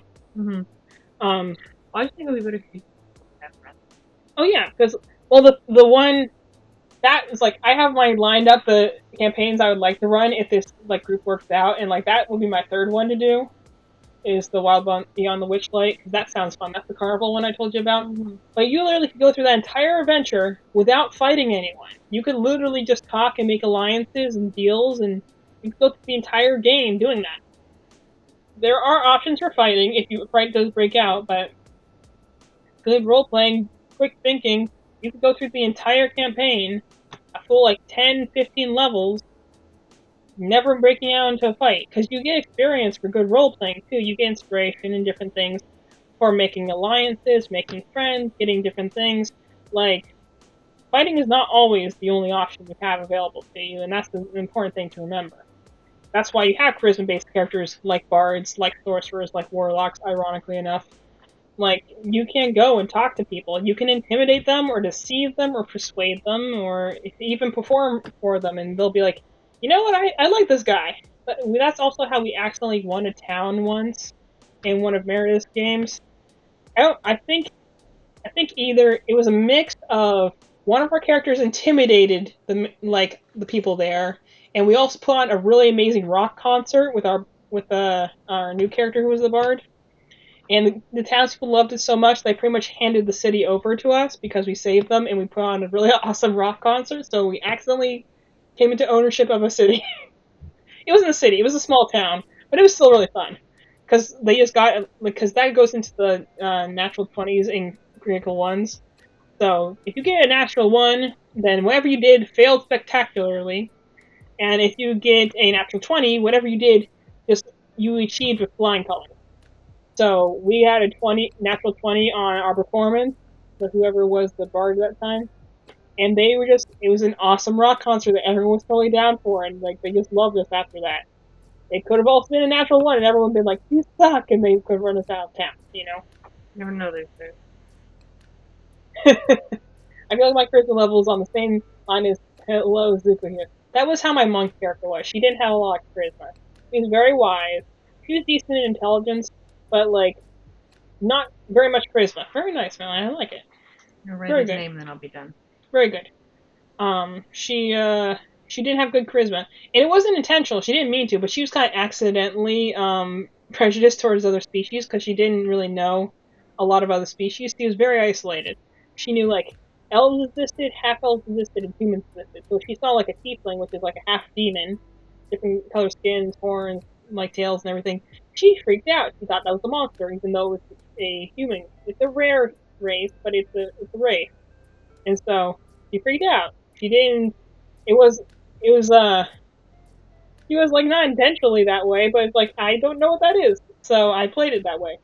So it was funny when we had this one other character who was a tiefling, and she's like, "Do I slay you or do I speak to you? I don't know what to do in this situation." They say he's funky fresh. So that is making me uncomfortable. I think it's awesome. That's a really good Eggman there, Madeline. You love that. Dr. Egg. Dr. Egg. I'm trying to figure out how I like Dr. Eggo. But no, sometimes you can have a lot of fun from critical success, like a natural 20, but sometimes a natural 1 is just as fun because they'll be like, "Hey, I meant to go and do this backflip maneuver. You tripped over your own shoelaces and landed on your face. In addition to that, you made such a loud amount of noise that everyone is coming out of their houses now to see what the heck's going on." And there went your stealth attempt. The amount of things that can happen from success and failure are just really funny sometimes. Or you could try an attack and you get a natural 1. You intend to pull an arrow out to shoot at the enemy. You instead just pull out the end of a writing feather, and you have nothing to shoot at the enemy now. What's his first name? Charles? Dr. Ivo Robotnik? Ivo? What a stupid name. Yee, very nice. Thank you. I hope that's gonna make you very comfortable. Dr. Eggman. Egg. His name. Dr. Eggboy. Make sure you say that. You need to post that on your DeviantArt. You need to start posting more stuff on your DeviantArt.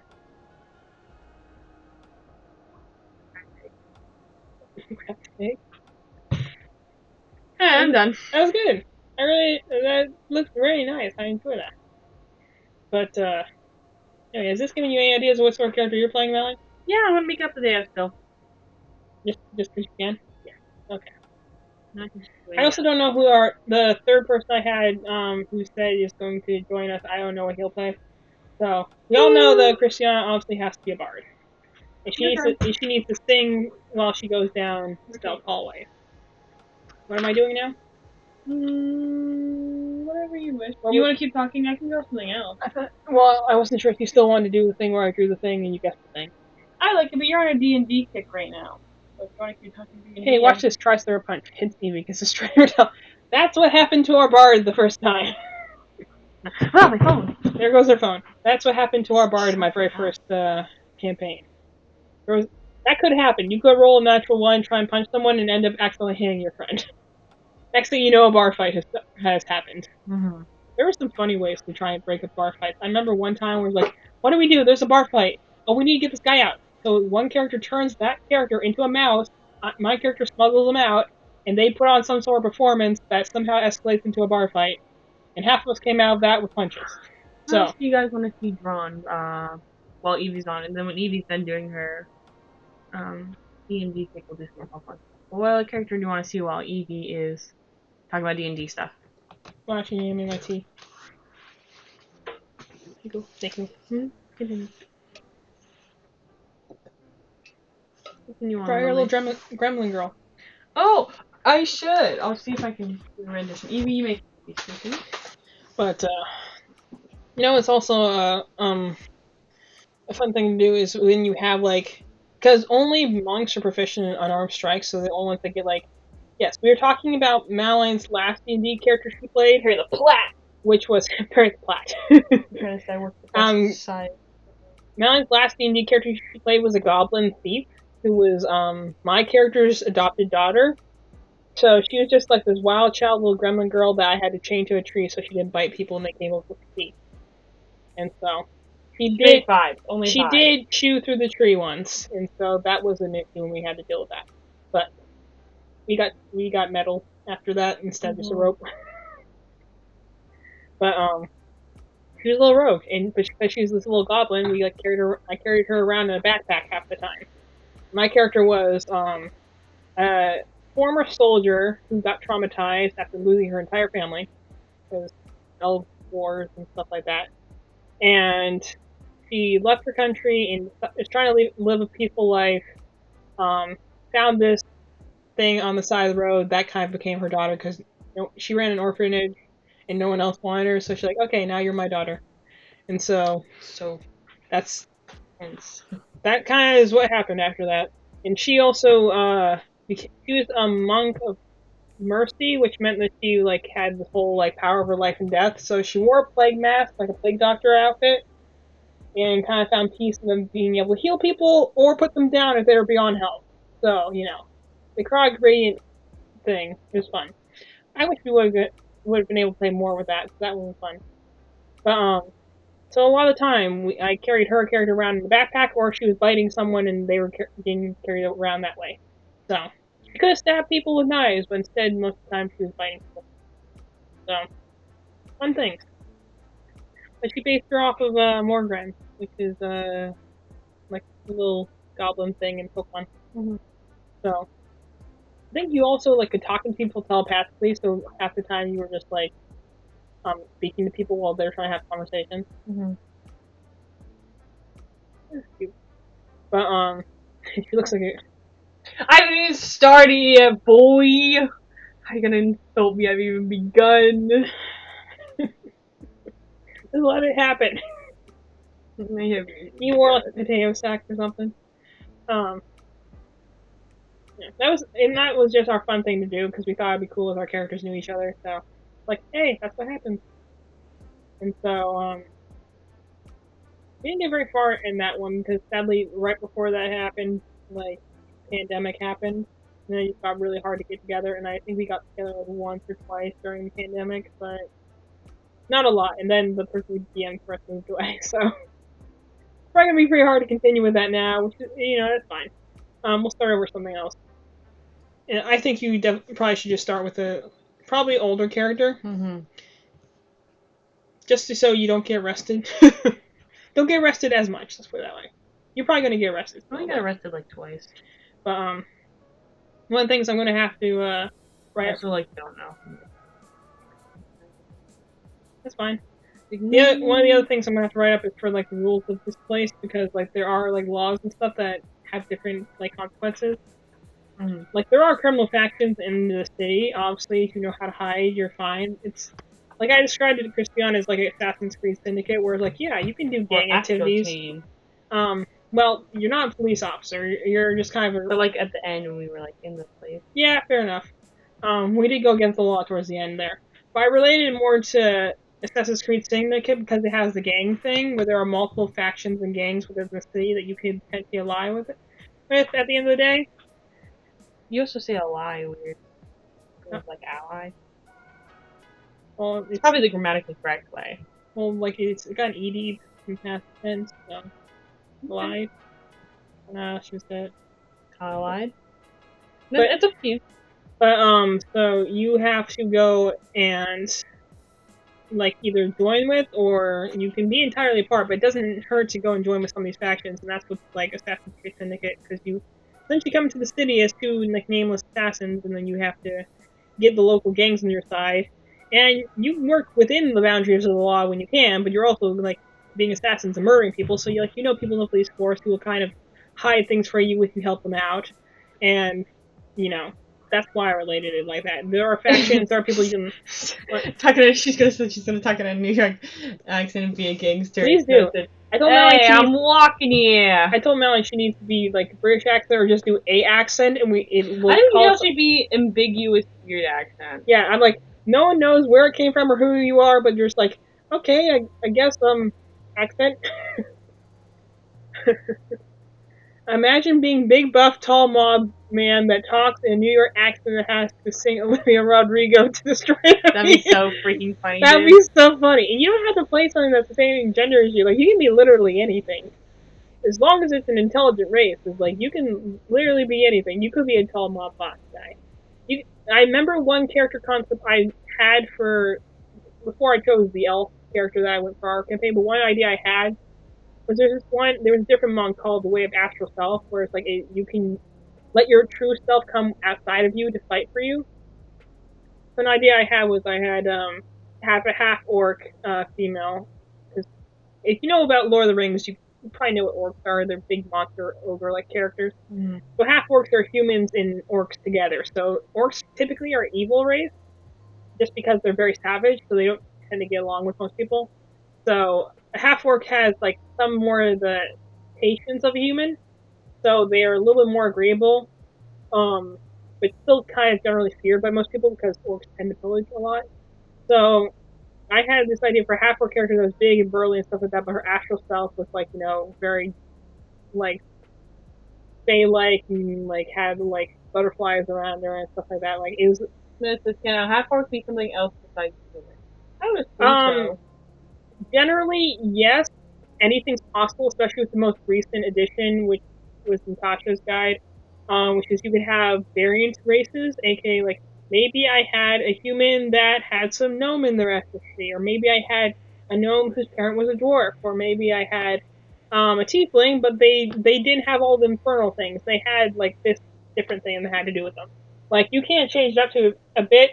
For some reason, humans just like the most crossoverable character race, because you have half orcs, you could have half elves, you could have. I don't know if half dwarfs exist yet or not. You probably could make it, honestly. Like, there's a lot of half races that have to do with human, because human just stick around, I guess. Human is literally the live fast, die young race, because all the rest of the races can live like 200 to like 900 years, especially elves. Elves live for a long time, but most of the races can live to like 200 years old, and then you got humans over there. They're trying to live to be 80, maybe. But they also get the respect of a lot of the other races, because they're like, they don't have a long lifespan, but they get a lot done. You gotta admit that. For as little time as they have, they get a lot done. Well, you have other things like elves, for instance, that might get more complacent, because they live for 900 years. So they could be a little uppity, but at the same time, they're like, they just go really slow and patient. So they think that humans are too loud, but at the same time, like, well, they get a lot done for how short their lifespans are. Let's see. Having a human friend would be like having a dog. Yeah. Honestly. That's funny. Well, that's the sad thing sometimes for races that are like more long-lived, that go and like have friends with humans. They'll be like, I'm gonna look after you and your child and your grandchild. Boy, this is gonna suck for me in a few years. Well, the thing is, like, a lot of the times, dragons will hide in they'll get bored of being dragons, especially metallic ones. So they'll go and be in humanoid races for a while. They'll just polymorph into that. So sometimes you could have my first monk character, Severa.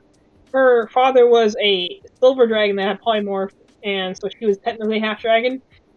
And he just decided to be a human for a while, fell in love with her mother, and then she happened. But it's like, yeah, he's gonna way outlive them. Like, can probably take care of her children's children's children. When that eventually comes around. So it's like, I like it. Not everyone does it, but I like the idea of taking like into context the fact that some races live way longer than others, and some admittedly live shorter.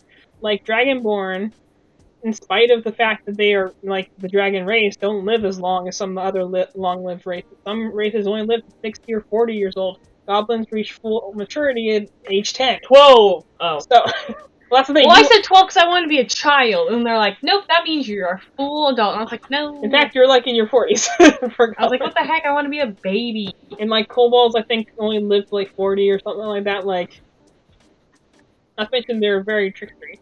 So, like, kobolds another race I want to play, because they're essentially, like, the counterpart to, goblins, where they, like, are little lizard people who are kind of scared of everything because they don't live very long.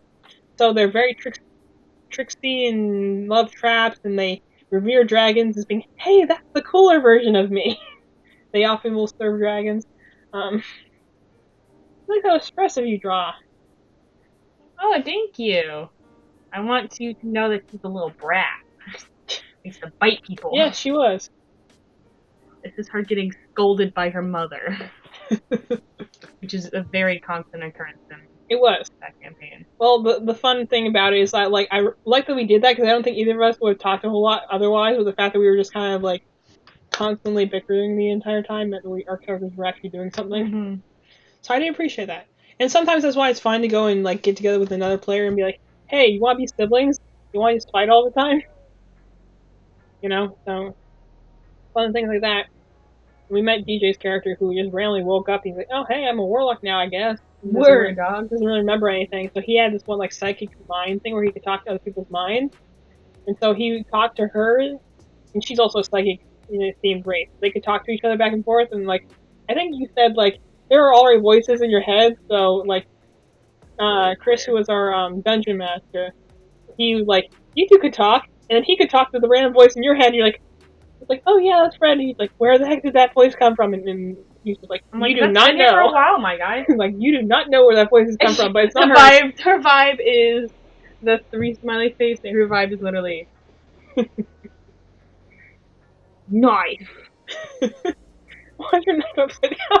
Because they're stabbing like this. Yes, Smez understands. You just don't get it. Cat with knife. Clearly. Or, alternatively, small duck with knife, if you've seen that meme. Small chicken with knife. It was Kirby with gun? See, if we got the opportunity to play those two characters again, it probably would be fun. It's just a pity that thing just ended so soon. So I did enjoy playing them. Unfortunately, that's a lot of victims. Yep. Sadly, pandemic kind of shut everything down. Like, I'm famously been in so many groups that end, like, after 2 or 3 sessions, and I literally would say, like, I have a curse. You know, like, I can get to 3 sessions, and then something happens, the group collapses, the DM moves away, in DJ's case, he literally had his car broken into and all his D&D stuff stolen after we hit the 3rd session, and I'm just like... Now, who would steal D&D stuff is my question. Well, it is expensive. I don't know who, but it does cost a lot. It's not like something you can resell, but it does cost a lot, I guess.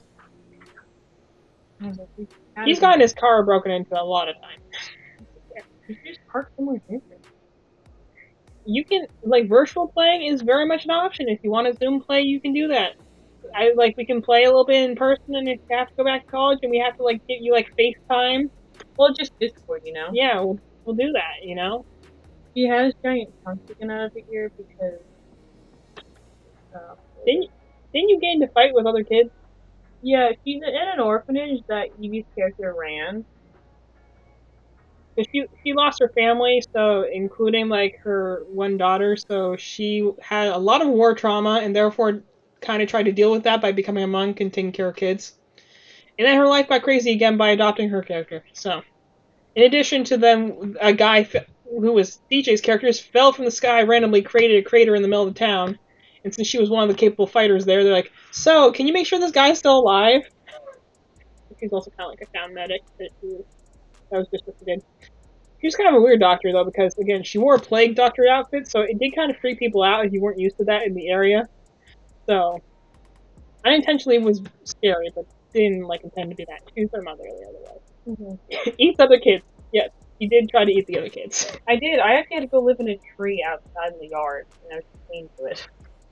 It wasn't like it's a bad thing. You liked living out there. Yeah, because I could hoard my stuff. Exactly. She had this big hole where she hoarded all the things she stole. I lived in it. Well, thankfully, my character was like friends with the mayor, so that's why they kind of like just let it go. Like whenever her character did illegal things. We never got to a bigger city where like we would have issues with that. We probably would have down the line eventually, but no, those were fun to play. I would. If we ever get a chance to do that again, where I can find someone who will DM, like I'd be okay playing those characters again. But and also monks are just fun to play for me. I like them as a class because you get to be a kung fu master, and eventually you can run on water and catch things out of the air and fall without taking damage and all the ninja stuff. Yes, you can call me tomorrow. Like I have anything better to do with my life. By all means. If you want to call tomorrow, you name an hour. I'll make time. I'll slot out tomorrow, Wednesday. Yes. Yeah. Wednesday's our free day now. So like literally text me a time and I will be there and we can FaceTime this whole thing out. Sooner the better, in my opinion. Really, the only thing we have to wait on is me just going and reading all the necessary details, which I can only read so fast. And the rest of you guys are invited too if you want to play G&D. Yes. You are invited. We might even add a new day on to stream it. Like, not like a Friday or Tuesday. If I can figure out the camera configuration is the biggest thing holding us back right now, is just our cameras are just delicate. And if I She also has like 19 piercings because they're really just holes in her ears. Yeah. You stuff jewelry in. Exactly. I do believe you stole jewelry from her. So you're probably child, but my character thought you were cute, so. But I think we got ambushed at one point, and I was just like, that was the one moment where we actually had like a good relationship because I was just like, grab the kid and run. I was like, nice, I'm not gonna die. Well, that was the thing I told my character. I had like, she's a warrior. She had like war trauma. So she's literally okay with running and living to fight another day. Which might seem cowardly in some people, but she's like, nope, I've seen how sometimes these things end. So she would literally have a thing where she would grab her, chuck her on her back, and just run. And because she's a monk, she could run really far.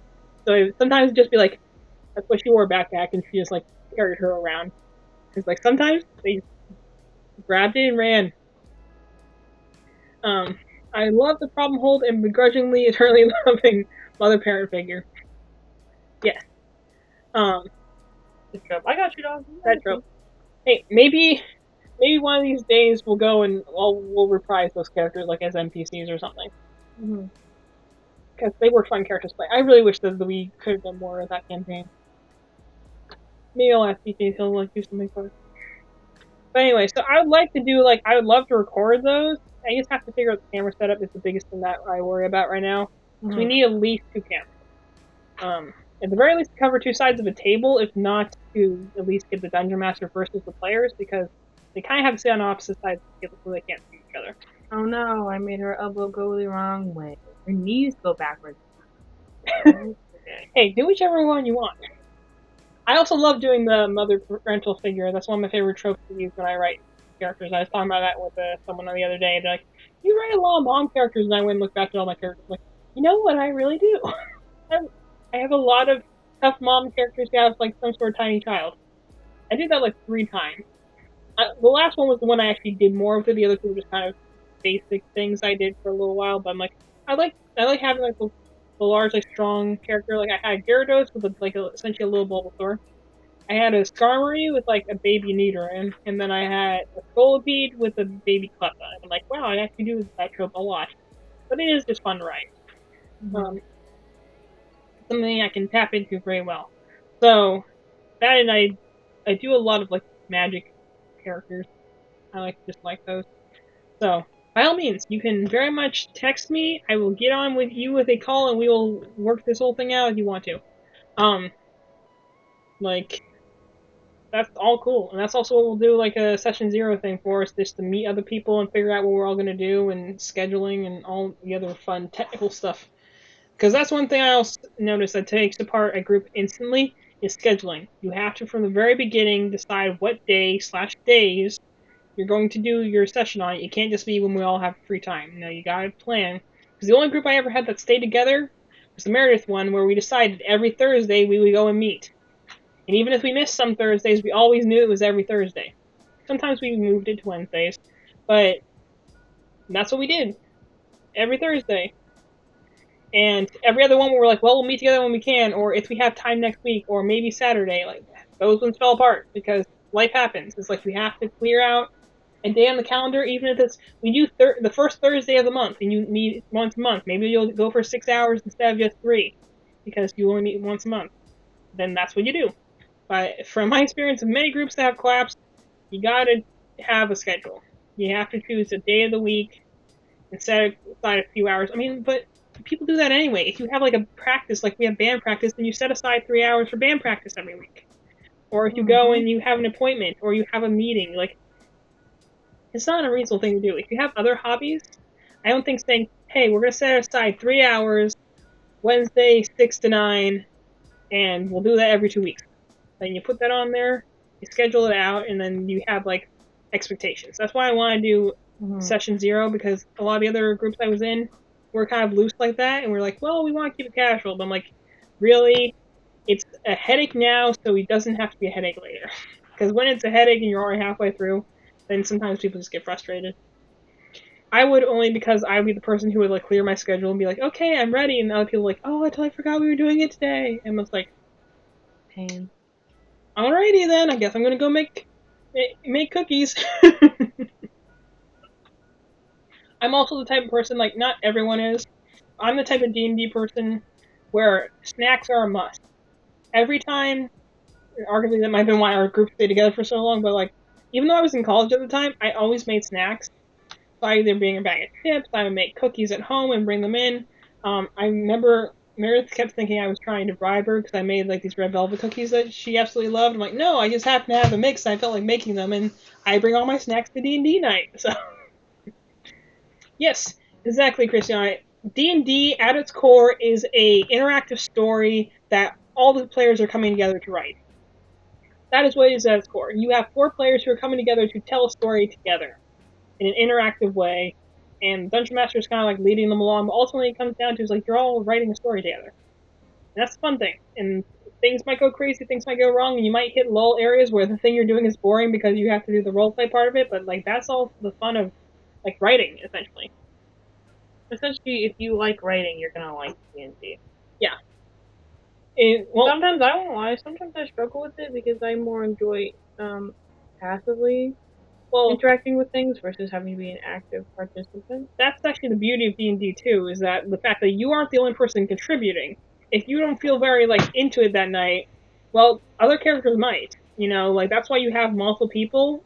Or like how sometimes we come onto streams, but then when we start interacting with you guys, then we go and like feel much more like enthused about it. So, you know, you don't always have to have like, that's actually kind of the important part, is that it's not always you having the moment in the spotlight. That's why it's also important for every character to come up with a backstory of some sort, so that today it might be your moment when you meet your lost parents, or tomorrow it might be hers where she went and found the object that she's been searching for. Or it might just be as simple as, this person had a really good role, so he was able to talk the police out of arresting you, you know? Mm-hmm. Like, it passes around. And you can be, like, I was usually, in spite of all these stories I tell, I was usually the passive player. I usually was quiet in the back, but the thing I love to do afterwards is that I always chronicled down all the different adventures we had so I can remember it. So usually my job when the next session came around is I reminded everyone of what we did 2 weeks ago. In very, like, incredible detail, because that's just how I take notes. Mm-hmm. But, it was the way I remembered things. And now I'm like, I have all these stories I can tell. So, I got a character form ready. I just need to know more about how classes are stored. Don't worry, she has a whole book. I have 3 books to help you with that. And the beautiful thing is you don't have to read any of them, because I can literally summarize them all to you. We might be sitting there for about 2 hours, but you know, to be fair... You know how long would you use at this point? Well, also, we were talking about Elliot last week when he was trying to Dungeon Master in like 3 days of prep, that honestly, unless you're good at it, you really can't do that, because D&D is a role-playing game. Like any role-playing game, there's a lot of rules, and there's a lot of options. And while it gives you an immense amount of power and freedom and creativity, it also is just a lot of information you kind of have to take in. And while you can play with a minimal amount of knowledge on the rules, mechanics, the races, and stuff like that, even the minimum, the barest minimum, is probably going to be several hours. Most of the things you go and look like character creation online, you've got videos from 30 minutes to 3 hours long, because it can be that intensive of a process. So I, like, immediately when I try and explain this to people, because I want people to actually, like, come in and not walk away when I start talking, so I'm like, I can pare it down a lot, but it probably would still be like a half-hour talk at most minimum, because there's just a lot of information to get through. Mm-hmm.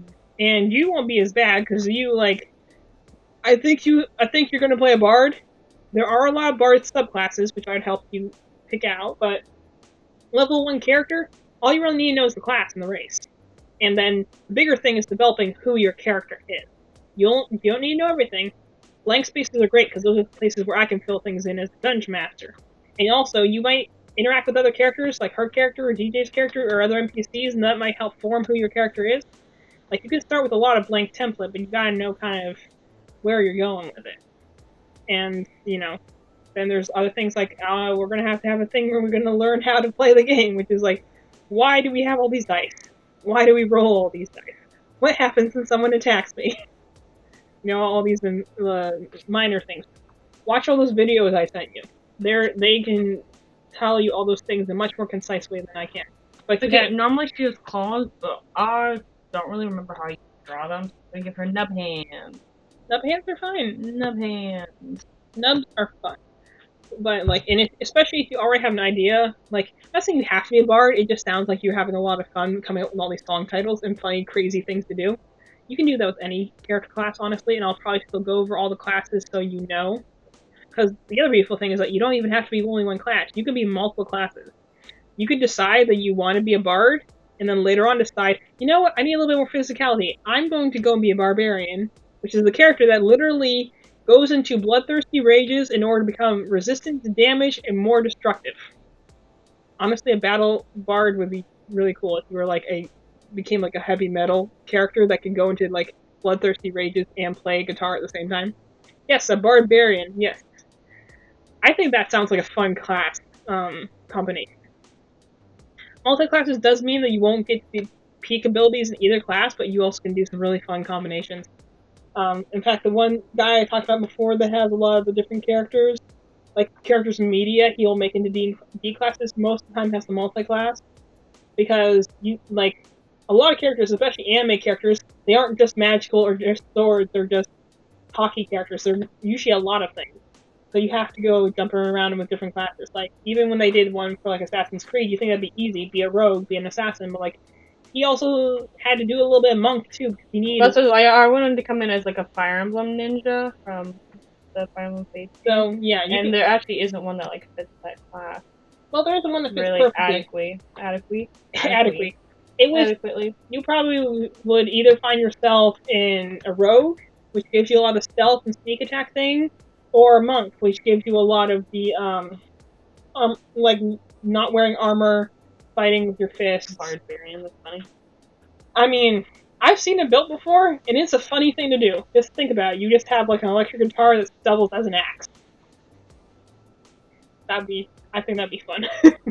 Especially because, never mind, you can put it into race. Imagine if you were, like, a gnome or a dwarf or something, and you're only 2 feet tall, but you can go into, like, a bloodthirsty rage, rabid creature that can just jump on people, or, sting them to death. I think that'd be fun. I think that the biggest thing you have to just be aware of when you're doing D&D characters is you don't want to do a character just for the novelty of it, and you don't want to do it just because it's a quirk, or it's, hey, it can do this weird ability. Like, you want to have, at the end of the day, you want a personality in gold behind it. That's what the background feature is for people who aren't very familiar with it. If you want something that's important to your character, something that your character, like, has a flaw, it can be a minor thing, but, like, something that they're not great with, and, like, something that drives them, a goal they have at the end of the day that they're trying to achieve. And they can get more along the way, but it's usually, like, those are the basic things you gotta know when you're trying to make a character. It's like, what's driving them, where did they come from, and what kind of is not a great thing they're doing, or they're not good at, or something like that. It can be as simple as, hey, I tend to go into taverns and just get roaring drunk all the time, so I've been on the wrong side of the law a few times. Or it could be a smaller thing, like, I don't trust people because the last person I trusted went and swindled me. My monk, who was her mom, That was one of her flaws. Like, yeah, she was not afraid to run away from combat, so she might abandon her allies, because all that she cared about was keeping herself and her daughter safe.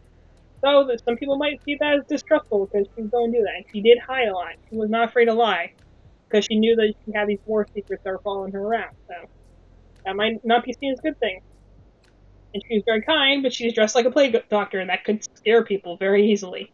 So she could be very intimidating unintentionally, because she had a very hands-on approach to medicine. So sometimes she would just grab someone and start like poking at wounds to see what was going on, and they'd be like, personal space, and she's like, no, you want this broken or not? Or would also be the person like, your hand's broken and it healed back wrong, so we gotta re-break it so we can heal it the right way. But she was a tough love for a doctor, which I think came along with the fact that she was a character that learned to heal after being a soldier, where she learned kind of how to kill people in the most efficient ways. So if someone was beyond help, she'd be like, I'm so sorry, gotta kill you though, because you're suffering. Right. So, yeah. No, she wouldn't be afraid to do that. And that's sometimes the most fun parts of writing a character, is like, what sort of things do they do that people might think are a little odd, or might not be awesome at a party? What type of things do they do that are fun at a party? She made friendship bracelets for everyone, and then she went and tried to marry one of the NPCs. Because that's my mating ritual. Is that, I give them friendship bracelets. So she gave as a goblin. She gave one of her goblin mating rituals was give people bracelets. So she gave it to this one guy, and she's like, now we're married, and every time... Well, she said, now we're married. Now we're married. Because she's also a child. So she didn't... Goblins are technically evolved. Mine was not, because I thought I was big. I would have made her, like, 1 then. Well, I think that's what we ultimately went around to, is that's what you were. That you were young for a goblin, however old that was. And sometimes you don't know, like, the exact age race for, like, different races age in different speeds. So you might say, my character is just a child. Whatever age that would be for that race. She's a child, is what you would say. So she said she was married to this one guy that we saved. And he didn't entirely get it. He was like an elf guy. Yeah, he didn't entirely get it, and he just, like, assumed, okay, that's cute. And he's like, no, she's literally going to try and carry you down the aisle. She isn't entirely aware of what marriage entails, but she knows that, like, essentially the basics. Mm-hmm. So, and my character was just behind her being like, don't break her heart or I'll break your ribs. So, yeah, we have fun. That's what I'm looking forward to most. Even though I'm not, like, I love playing. I haven't dungeon mastered for more than maybe a couple sessions at a time, so I'm excited for, like, that sort of challenge. But, I'm just kind of excited to see what everyone comes up with.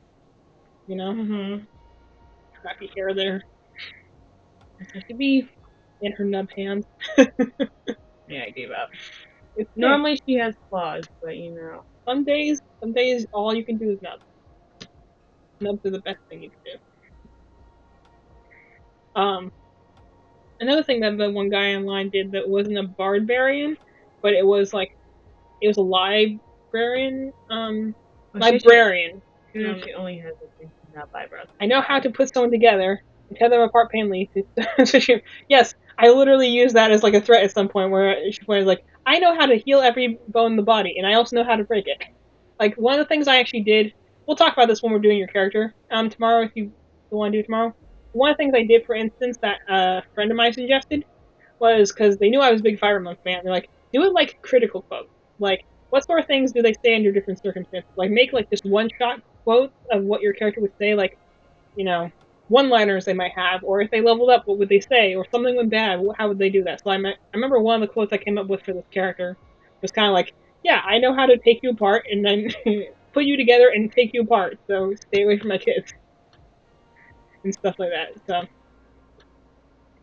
this might be the best Grim Snarl I've ever seen.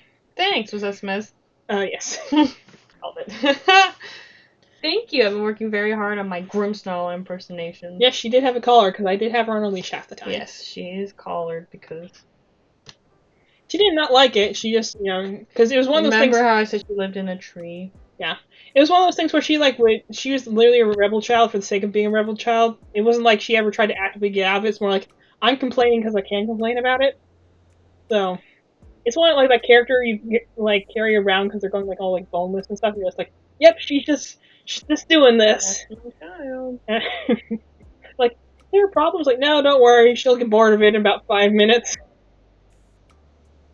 So that's why we got the backpack, because I couldn't carry you with my hands. I was busy punching things. So, and we also saw it was a good combat maneuver because then she could stab things that were trying to get in my back. So we had a system.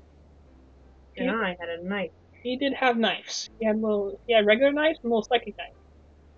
So, and I could go and punch people to heal them or punch them to take their life away. So fun thing. Technically, the ability was that you could lay your hand on someone and either take their life away or give it to them. But I thought it was funnier to say, I could punch someone and it heals them. Bites the enemy's ankles. Yes, she did. She bit many ankles. I literally was an ankle biter. She was the literal ankle biter. I'm small. I think I introduced you to that, and they're like, oh, in this game, like, no, Larry, she will probably bite your ankle at some point. Because steal your sock. And she steals your socks. Didn't you have, like, one sock? Not two, you just had, like, one sock? I don't remember. I think I had this something. All the details are upstairs. I don't have the details with me here. She's naked. Yeah. Well, very well done. And I'm like, yes, that's my daughter. Flashback. I'll make the body. But you got the lucky end of the deal because you just got carried around all the time. Remember, there was like this one bandit tribe that we went up against that was like they weren't very experienced bandits. So like this person, in that particular campaign they had where like elves were like a very feared race because they were like very warmongering and stuff like that. So the fact that my character was an elf just walking around, she didn't have any like harm for people unless they like gave a reason to. Mm-hmm. But it means that we could go up to bandit tribes and they're like, oh my gosh, he's gonna kill us. I'm like, yeah, totally, definitely gonna do that. And then they just like essentially ran away on their own. Because again, she's also wearing the whole plague doctor outfit, so she kind of was very unintentionally intimidating. She was very nice, very kind, especially to kids, but like unintentionally looked like she was going to steal your soul. And she only do that if you, like, were beyond saving or you went threatening her kids, in which case, yes, you would definitely do those things. But otherwise, it was very nice. Unintentionally intimidated people a couple times where she was just trying to be friendly, and they're just like, that is very... Eggman, no! You keep banging the table. First casualty of war. Sometimes you just go up to someone, and the thing was, is like, her way of, like, saying if people were okay was kind of like, hey, did that thing heal? I can pick it apart and heal it up again if you want me to. The Eggman has been cracked. My poor egg boy. Not the egg boy. Oh, the other thing I remember my character did, that she had no sense of personal space, so she'd be like if someone said they had a paper cut, she would be the person that would like grab their hand and pull it up so she could see it, even if it was like pulling their arm out of their socket in the process. No egg. The Eggman had a big fall. Can my character flaw be that I'm sickly OP but I cry when I'm yelled at? Very relatable. The funny thing you can do is actually your character things, so they're completely unbeatable. And they're not. You get captured a lot. The biggest thing you want to find also for character flaws is like it doesn't have to be over the top something big. It could be a little thing. Like it could be something like they think they're OP and they're not, or it could be something as simple as like I don't like the color red. So I kind of freak out when I'm around someone who has the color red. You might just intentionally not look at someone who's dressed in that, or you might go and try and remove the tablecloth if it's red, or the amount of things that you can come up with from big or small. Also, I have a couple of books that you can literally roll for different ideas. Like if you are the most uninspired, uncreative person ever, hates blueberries could definitely be a character flaw. I'm dead, Evie. It could be you. Can't be in the same room as cereal. Exactly. But like I have a lot of like if you're completely uninspired and uncreative, like I have a lot of different tables in the books I have because I bought a lot of books because it was my way of trying to live vicariously when I couldn't play the game. Trucks blueberries at you. Exactly. Bursts into flame. You know what? I would have liked for you to get into the later levels with that character because you do eventually get psychic powers that are like, yeah, you do burst into psychic energy. No. I think our characters would have been really fun if we got them farther along because they could do some really cool stuff later on. Like my character eventually would like get enough power of necrog energy that she literally could grab someone like brought their limb off. Fine. Be like, you like this arm? You're not about to have You it. like it? You like that? You're not jazzing it up in the X-Men. Yeah. Anyone who doesn't have it, look at the ass. Imagine if you did that. You literally could play a character who's like a serial killer and maybe not very good at it, and they're just running around, and they're like, you know what, we need someone who can act something right now, you know? Mm-hmm. Okay, now they're hurling fruit in the chat. Stop pouring food. Christiana ate the cherries, so I am actually immune. My weakness is the blueberries are still here. So, sorry. But the cherries have been eaten, therefore rendering me the most powerful being in the universe. Yeah, we know it's been funny flickering things. It's not a good camera. Yeah. It does that because it's like not a good it's camera. also plugged in by a USB port, which has like 9 other things plugged into the same I was trying to fix it earlier today. This is again the other issue where I'm like, I want to do a D&D live stream, but gosh, we have to figure out our camera situation then. We already have one that's like hanging on barely. Yeah. We know it's doing that. I gotta play with it again. It got unplugged, and I have to plug it back in, and sometimes it doesn't come back the way it's supposed to, and sometimes our dog sits on the cord, so that happens too. We don't still want to try and mess with it while we're actually streaming, but yeah, we know. Our equipment sucks. I want to get a better microphone. I was showing you the one I wanted to get, and the reason is like, there's a lot of other ones that are more powerful. There's other ones they say are better, but this one's one where like it has a touch feature and it has a cool aesthetic, and really those are the things that matter to me. I'm not a sound person, so I'm kind of like, can I stand looking at? Well, first of all, it's a USB mic. Yes. You're not buying it for its sound quality, really. We're doing something that's better than a speaker mic. If you really want sound quality, you can go and buy an XLR mic. Although they actually make USB mics that are really good nowadays. Like a lot of like the Blue Yeti ones I was telling you about. A lot of them are USB mics. It's just like some of them have like design features where like this is the best microphone you can get. But the mute button is a click button, not a tap button, and I want a tap button. So I'm like, no, I would want a click button. I tap it. Well, no, the one that I'm looking at is one where you tap it and the thing like the lights will turn off, so visibly very obvious that it's muted. While the other one's like a click thing, so you'll hear it through the mic when you click it. And like that would just bother me. If I could hear that every time I try to mute it. And so and all of them have design features like that, but I'm like that. I use Snowball and it's great. Yeah, Snowball is another Blue Yeti product. It's pretty solid. It is, yeah. Those are the ones we had at my college. They're very solid for a beginner thing. My thing is kind of like the matter of like, I'm going to spend like $100-something on a microphone. I'm going to get a good one that I don't want to buy it again. Well, we bought a Blue Yeti one, and then it came in damaged, and then we just haven't recovered from our loss. Yeah, that's why I'm like, I haven't gone back and try and buy another one.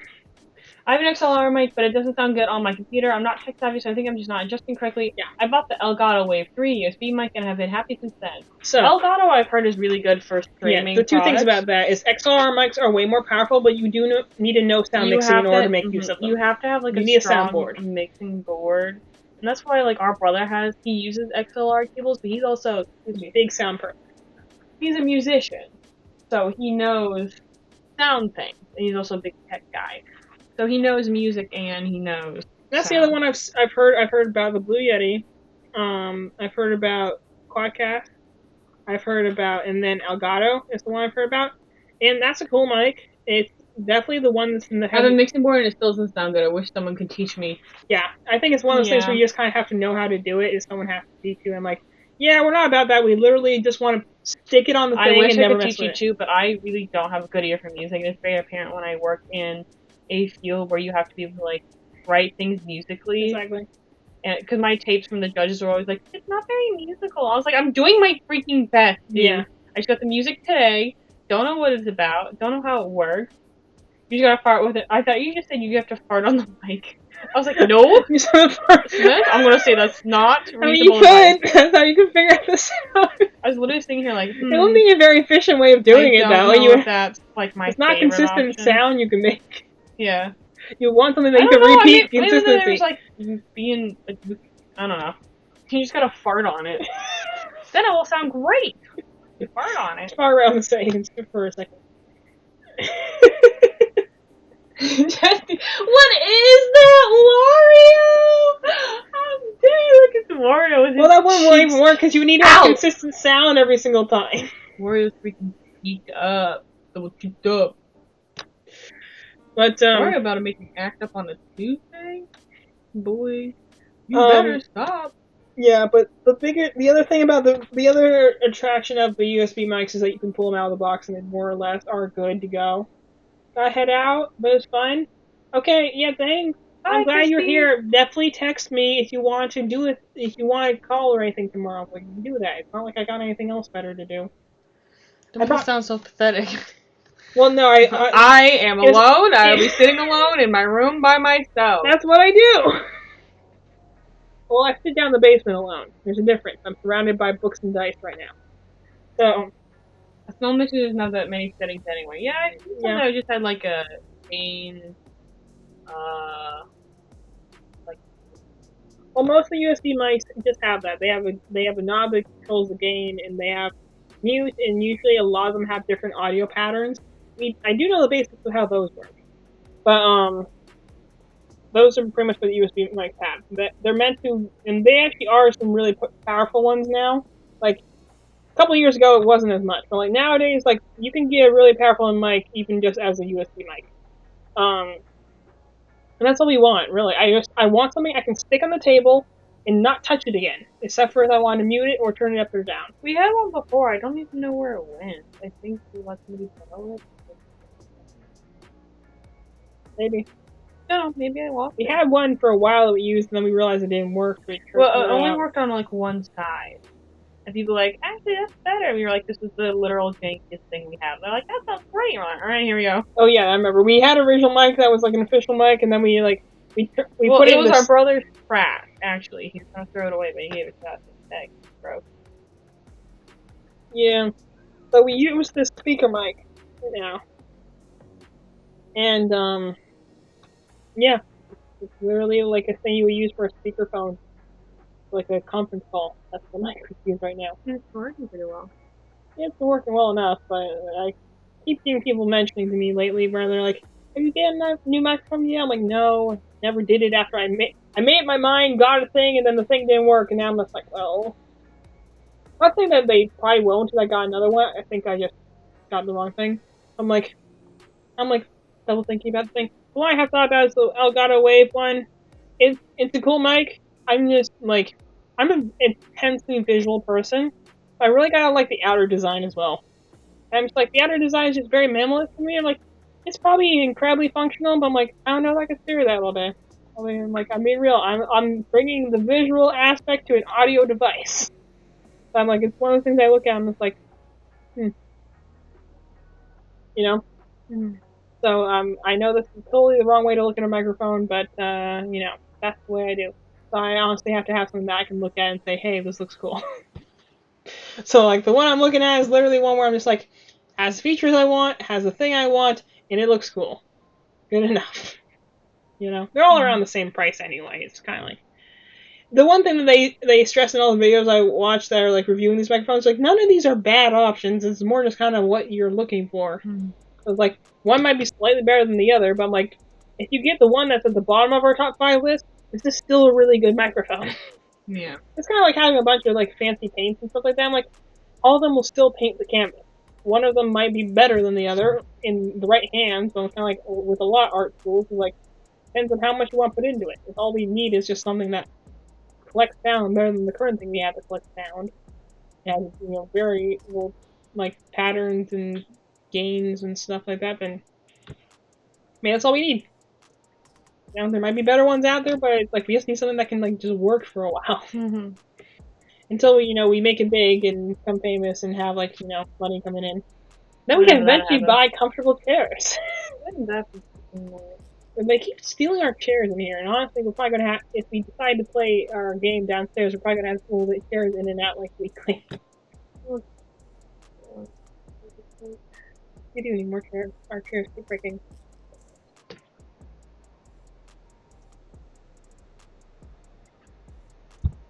I've been talking for like 2 hours. Yeah, I'm just letting you, this is good for you. I'm just letting you go, dog. She likes when I do this, because then I don't do this to her late at night. Only when I decide, I'm like, let me watch not like a YouTube video I can do something. I'm like, let me watch a commentary video. And she's like, let me these people that were like coming and crying, God bless. Well, I felt bad for Fantastic because they were coming yesterday and they kind of got edged out by everyone else. And I'm like, I miss when you're on stream. I'm sorry you got kind of bullied off. That's not the environment we ever want to have on here. Well, I just don't like that because it makes, I don't know. It brought up like really repressed feelings from just like being in high school. I was like, I hate this. And from like my first year of college. You got just like little pony stubs going on there. You like My Little Pony? You know, like they have the hooves? Well, this is actually how I draw like a different creature. I draw its little hooky feet like this. Oh, is it that one Asia you have? Yeah. Because normally she's a little flawed. What's today, baby? Okay. Nubs are fine. Where am I going? You do your nub. Oh, wait. You look at Frankenstein little creature, it's cute. Yeah, so like that, but that time sucked. But yeah, we'll try and be better about that. Well, there wasn't anything we could do really. Well, we could our moderator just kick those people out.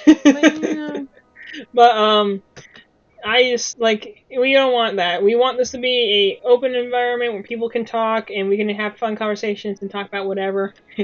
Milo Grimsnarl, like My Little Pony. My Little Grimsnarl. I'm gonna sing the rest of the little chorus that goes after. But we wanted this to be a place where we can all just kind of talk casually and not just mess around in the chat. I don't like people that Eggman, you keep hitting you keep hitting the table. You're knocking him off his perch. We want this to be a place where we can all just kind of talk and stuff like that. And if that happens again, we'll just kick them out or something like that. And like most of them we didn't know. The biggest thing was that we didn't know who it was at first. Once we realized who it was. Well, the worst part is once I realized who it was, then I wanted them. If I didn't know who they were and they were doing that, I feel like I'd be more willing to be like, alright, this is a one and done kind of moment. But either way, I'd be like, clearly none of them noticed because we're here and no one else is here. Mm-hmm. Oh, speaking of Twitch things though, housekeeping thing, we might be moving our Tuesday day to Monday. Just because if you guys have like a day and you're like, man, I wish I had something to watch, monotonous to watch, a good old sit down and turn my brain off hour and a half. Isn't that what you do when we do this? Down, turn my brain off? Yeah. Girl, stand up, brain still off. Don't even have to sit down and turn my brain off. I'm sorry about this. Got a little arrow right here now. Okay. Why not? I thought it was fun. I'm supporting your arrow. It's not phase, Mom. Hey. I'm pretty sure you probably said that to me at least once in a second. Probably. Yeah, if there's a day you're like, oh my god, I want that. Just because for the next couple months, I have to work. The work days I have to work are Tuesday, Thursday, and Friday evenings. I was like, just say you want me to never stream again. Say it. But I would like to keep streaming. And we want to keep our day to Friday because that's kind of just a good day for us. It's like a good end to the week. And we'd like to maybe do like an afternoon kind of moment. So if we need to not do Fridays in the evening, we'd rather do that than not do Fridays at all. But we're thinking of maybe moving our Tuesday stream to Monday or Wednesday so that it's a little bit like Tuesday. For some reason, we keep hitting things in the evening. I have rehearsals a lot. Yeah, mostly rehearsals. So we're thinking of either moving our other stream day to like today. We're moving that to Monday, potentially to Wednesday. Monday probably seems like it would work though. Mm-hmm. Monday's a day where we don't commonly have rehearsals because it's so soon after the competitions, which are typically on the weekend. And we're trying to look for because we do enjoy shorter streams, but we don't want to come into it where it's like 9:00 at night and we only can do it for an hour. I like it when we start at 7:30 and we end at 11. Because then we don't have to be in bed as late. I'm really tired. I just want to finish this drawing and then I'm going to bed. I'm tired. Like, we don't have to go as late, and then we can catch more people when they're not, asleep. So, we're thinking maybe doing Mondays. Go to the 7:30 if we can. A little arrow going in there. A little dart. It was an arrow shot by a gnome, that's why it's so tiny. I'm breaking it in half. No, I'm talking about the arrowhead. It was like a pixie gnome. It's perspective. Because, you're considering that this character is already only 2 feet tall, so how tiny is the arrow? Blow dart. It's a blow dart, exactly. There are darts. You can poison a dart and blow it like a blow dart. the World is Your Oyster game. I recently want to play a game because they just released a dragon book that I'm currently also reading because I love dragons. I literally bought it without knowing what was in it. Just I'm like, dragons, yes please. I will read 300 pages worth of dragon lore. Just like there's an original world I'm making that would be for an original campaign. I want a little bit more experience running campaigns in general though before I try and do that because I tried to do it with a different group. It kind of fell apart because I was very new into DMing and that group just wasn't really the right group for that particular story. Again, why I want to do a session 0 to make sure we're all on the same page and what everyone wants to come to the game with. I'm like, I still have it in the back of my mind because I made a map, I made lore, I made different countries and different systems, so I'd like to run it again when I know how to run games a little bit better. But the biggest thing I had about that was that every country was ruled by like an ancient dragon. That like there was a big like scouring war a bit originally where only dragons ruled, and they just kept fighting until only one of each of the species was left, and then they all like, okay, I'm claiming this area over here, this is my area, and they each made their own little races. The only one that isn't accounted for is no one knows where the humans came from. All the other like races were created by a dragon, so like they. I don't remember how her lower lashes looked. But she definitely had them. Not on that. Would not know. So they were like deities, and like so I'm hoping reading this book will help me like maybe build upon that world. So if I want to do an original campaign, I could do something with that, which I think would be fun. It's just not ready to be played yet.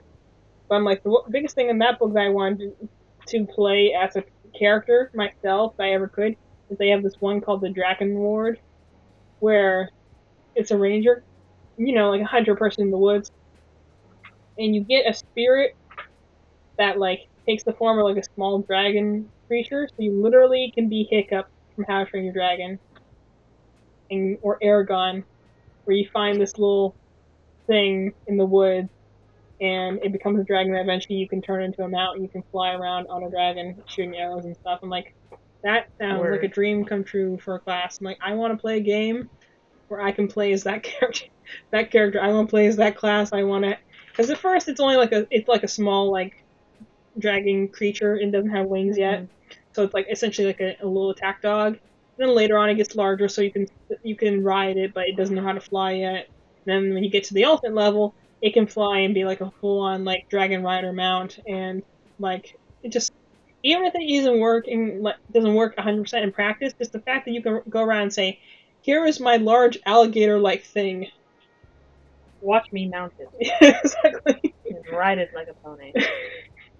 Well, the funny thing is, if you're playing a smaller class, like a gnome or a dwarf or a halfling, then you are a small-sized creature, so you literally could go and get like a pterodactyl or a giant owl or like a medium-sized creature and ride it. You could get a wolf and ride it as a mount. There was actually a question on like, so if I'm a gnome, I'm playing with a Goliath character who's a large character. Could I ride him as a mount? And they're like, technically yes. If you want to get a saddle for your barbarian friend, you could ride them. Can I just ride them like without the saddle? Do I like need the saddle to? Well, they were asking like official stats. Like officially, if you have a mount, you're supposed to have a saddle, and that's what counts as a mount. But I'm like, technically yes, you could have a saddle made to fit a humanoid character. Because if you're a tiny character, you could just ride on their shoulders. In fact, one of the best things I remember from Critical Role is that they had two of the characters. One character was a gnome, like cleric, I think, and her best friend was a Goliath barbarian. So yeah, he could just carry her around. A lot of times when they were running from like explosions or bosses and stuff, like, okay, I grab the gnomes and I run. Grab the gnomes, plural. That literally happened once. I don't remember who it was, but one of the characters, I think it was the one who was the rogue, like, I'm grabbing the gnomes and just tucking and rolling, and they're like, okay then. Because they're small, and so if you have a case where you have like a really tall character with a bunch of small characters, you can't just be like, I grab them and run. I did that with your character. I'd be like, I grab my goblin child and I run. So like, that's why I'm like, I think one of the most fun things you can have in parties, having parties of varying different sizes, and just being like, you know, you sneak them in by smuggling them in a bag, or in a carpet, or in a chest. And her eyes are indeed black, in case you're wondering. That is for sure the vibe. I like your little gremlin you made here. I wish we that we could play more with them because they were fun characters to play. I always get nostalgia when I talk about characters. Because I'm like, oh, what could have been? I can't think about that too much, but I always I am someone who runs through so many character ideas every day. It's not unsurprising I got ADHD. Honestly, my head is constantly spinning with character ideas. Just the way I try to keep going with the world is I distract myself with that, so hopefully I can keep focusing on other things. But I go through so many different character ideas and stories in like a heartbeat. Like, I can have one character today, a character tomorrow, 2 characters the day after that, and have full-on stories for each of them. And honestly, it is kind of tiring sometimes. But I'm like, I like just going and thinking about all the story potential. I think that's what ultimately draws me to D&D so much, is this the potential for storytelling, the potential for creation, the potential for so many different unknown variables. The fact, because a story is great when you write it, and then when you share it with someone else and help like bounce off ideas, usually you get 10 times better story, because they'll usually give you like options you had never thought of to do yourself. A lot of my best like story ideas, and a lot of them came from myself, but from me. They're all from me. I wrote actually all her stories. You're welcome. A lot of them come from, sometimes I just say things to her, and even just saying it out loud, sometimes it'll be like, oh, that was a great idea, until I tell it to her, and I'm like, never mind, it sucks. Other times I'll be like going through it, and she'll be like, yeah, that's cool, and literally you might have not listened to it at all, but I'll be so empowered by that, and I'll be like, yeah, I'm gonna go write that story now. Yeah. And so I just have fun with that. Like, and a lot of times I'll get inspiration from other media sources, like, this is a game I like, this is a TV show I like, and I'm gonna make a character based off of it. And it'll just start like that, but then I'll eventually make it into my own character. And I'll be like, wow, I have this really fun thing now that isn't like the original inspiration at all, but I love writing it. Mm-hmm. Like, the creative process of just bouncing ideas around, never knock it. Just being able to go into like a room or a chat and speak about ideas, and sometimes people will be like, I like it. And honestly, I will admittedly say that I don't always like when they're just like, that's a great idea. Because you need that sometimes, but other times you really need someone to tell you where it doesn't work, so you can see the issues in it.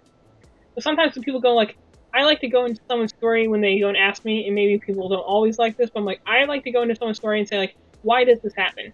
Why did this character do that? I don't think this logically makes sense. And maybe I'm just nitpicking, but also it helps you see where the whole areas are in your story. So I like when sometimes people will go and be like, okay, this is cool. Like, I had my one writer friend I knew, the guy in the wheelchair. Hope he's doing okay now. He went on to be an English major at State. He wanted to go teach it. Mm-hmm. But he would go and do that and be like, why is this character doing this? Like, I got lost somewhere, or like, I don't understand this character's motivations. And literally, when I was making a series of short stories called Chronomancer, I might go revisit that someday. It was the one like short series where I felt like I could literally make a bunch of these into a book. You should. So I just really enjoy writing this character, but I just haven't revisited it. But he literally asked like, why? Like, my main villain there was I had a Chronomancer, which is someone who can manipulate time, and I made her enemy being like literally time itself was like a personification of a villain. And he's like, are there any good aspects of time? Is it literally just evil? And I'm like, oh, good point. So I literally made another character who was also a part of time, but was an ally sometimes, who was actually a little kinder. Wasn't necessarily someone who would always aid the main character, but he showed a different side of it, and it was like, okay, well, here's why time is the way it is. So it literally was a character that was born with someone asking, well, why is this person always evil? And I could have also said, well, they're just not, because that's just the way it is. Because you can just, I think you can definitely still have antagonists that are just evil, and they can be beneficial from that, but, like, sometimes asking questions of why not, or this person seems way too much this one way, can really help with the design and creative process. So sometimes I like having people say, hey, I read this, didn't really understand it. Or he actually was the one who went and says, so I was trying to make a character who spoke really fast, so I cut off a lot of like the letters and words she would say. Like, I'm just picturing she has a British accent, and I'm just like, well, I wasn't going for that, but I guess time traveler tends to be British for some reason, so that was I didn't intend to make her British at any point. I did base her like visually in part off of Tracer at the time, because that was Overwatch was new, and that's where I kind of got the idea to do a Chronomancer.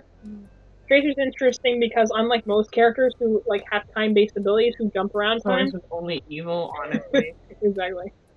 No good, only bad. Well, then you still have to have like degrees of badness because not everyone's gonna be the same. So it's like one way or another, good and evil always appear in a story one way or the other.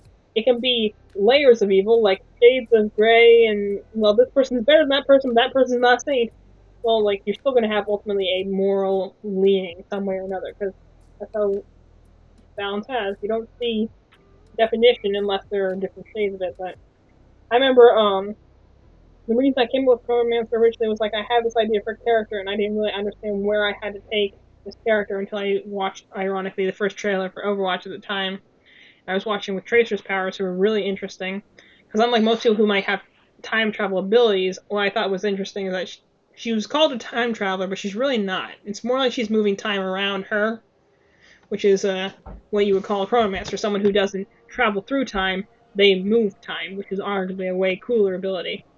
And then she has like the whole Tony Stark thing where like if her equipment ever gets damaged, she could literally get desynchronized from the time stream and then they have to just wait for her to show up again in the current time, which could be anywhere from her perspective, to 2 weeks to 80 years. So she literally becomes timeless and just became desynchronized from it. It was like one of those Hulk gamma accidents where you did a test subject for a thing and it worked until it didn't, and they lost an entire jet in the process. I was meant to clip through time, and they're like, it did. We don't know what happened to it. She was the pilot, so she showed up eventually, but they're like, I can dig here. yeah, they found her eventually, but the issue they realized is like, she's literally just synchronized from the time period. So, could only, like, be tangible for, like, a few seconds at a time, and just randomly would phase in and out of the time stream, which is crazy to think about, because I'm like, so she wasn't really alive in a way. She just kind of became a time ghost, and eventually until they figured out a way to essentially speed up her existence so that it would stay in one time period at a time.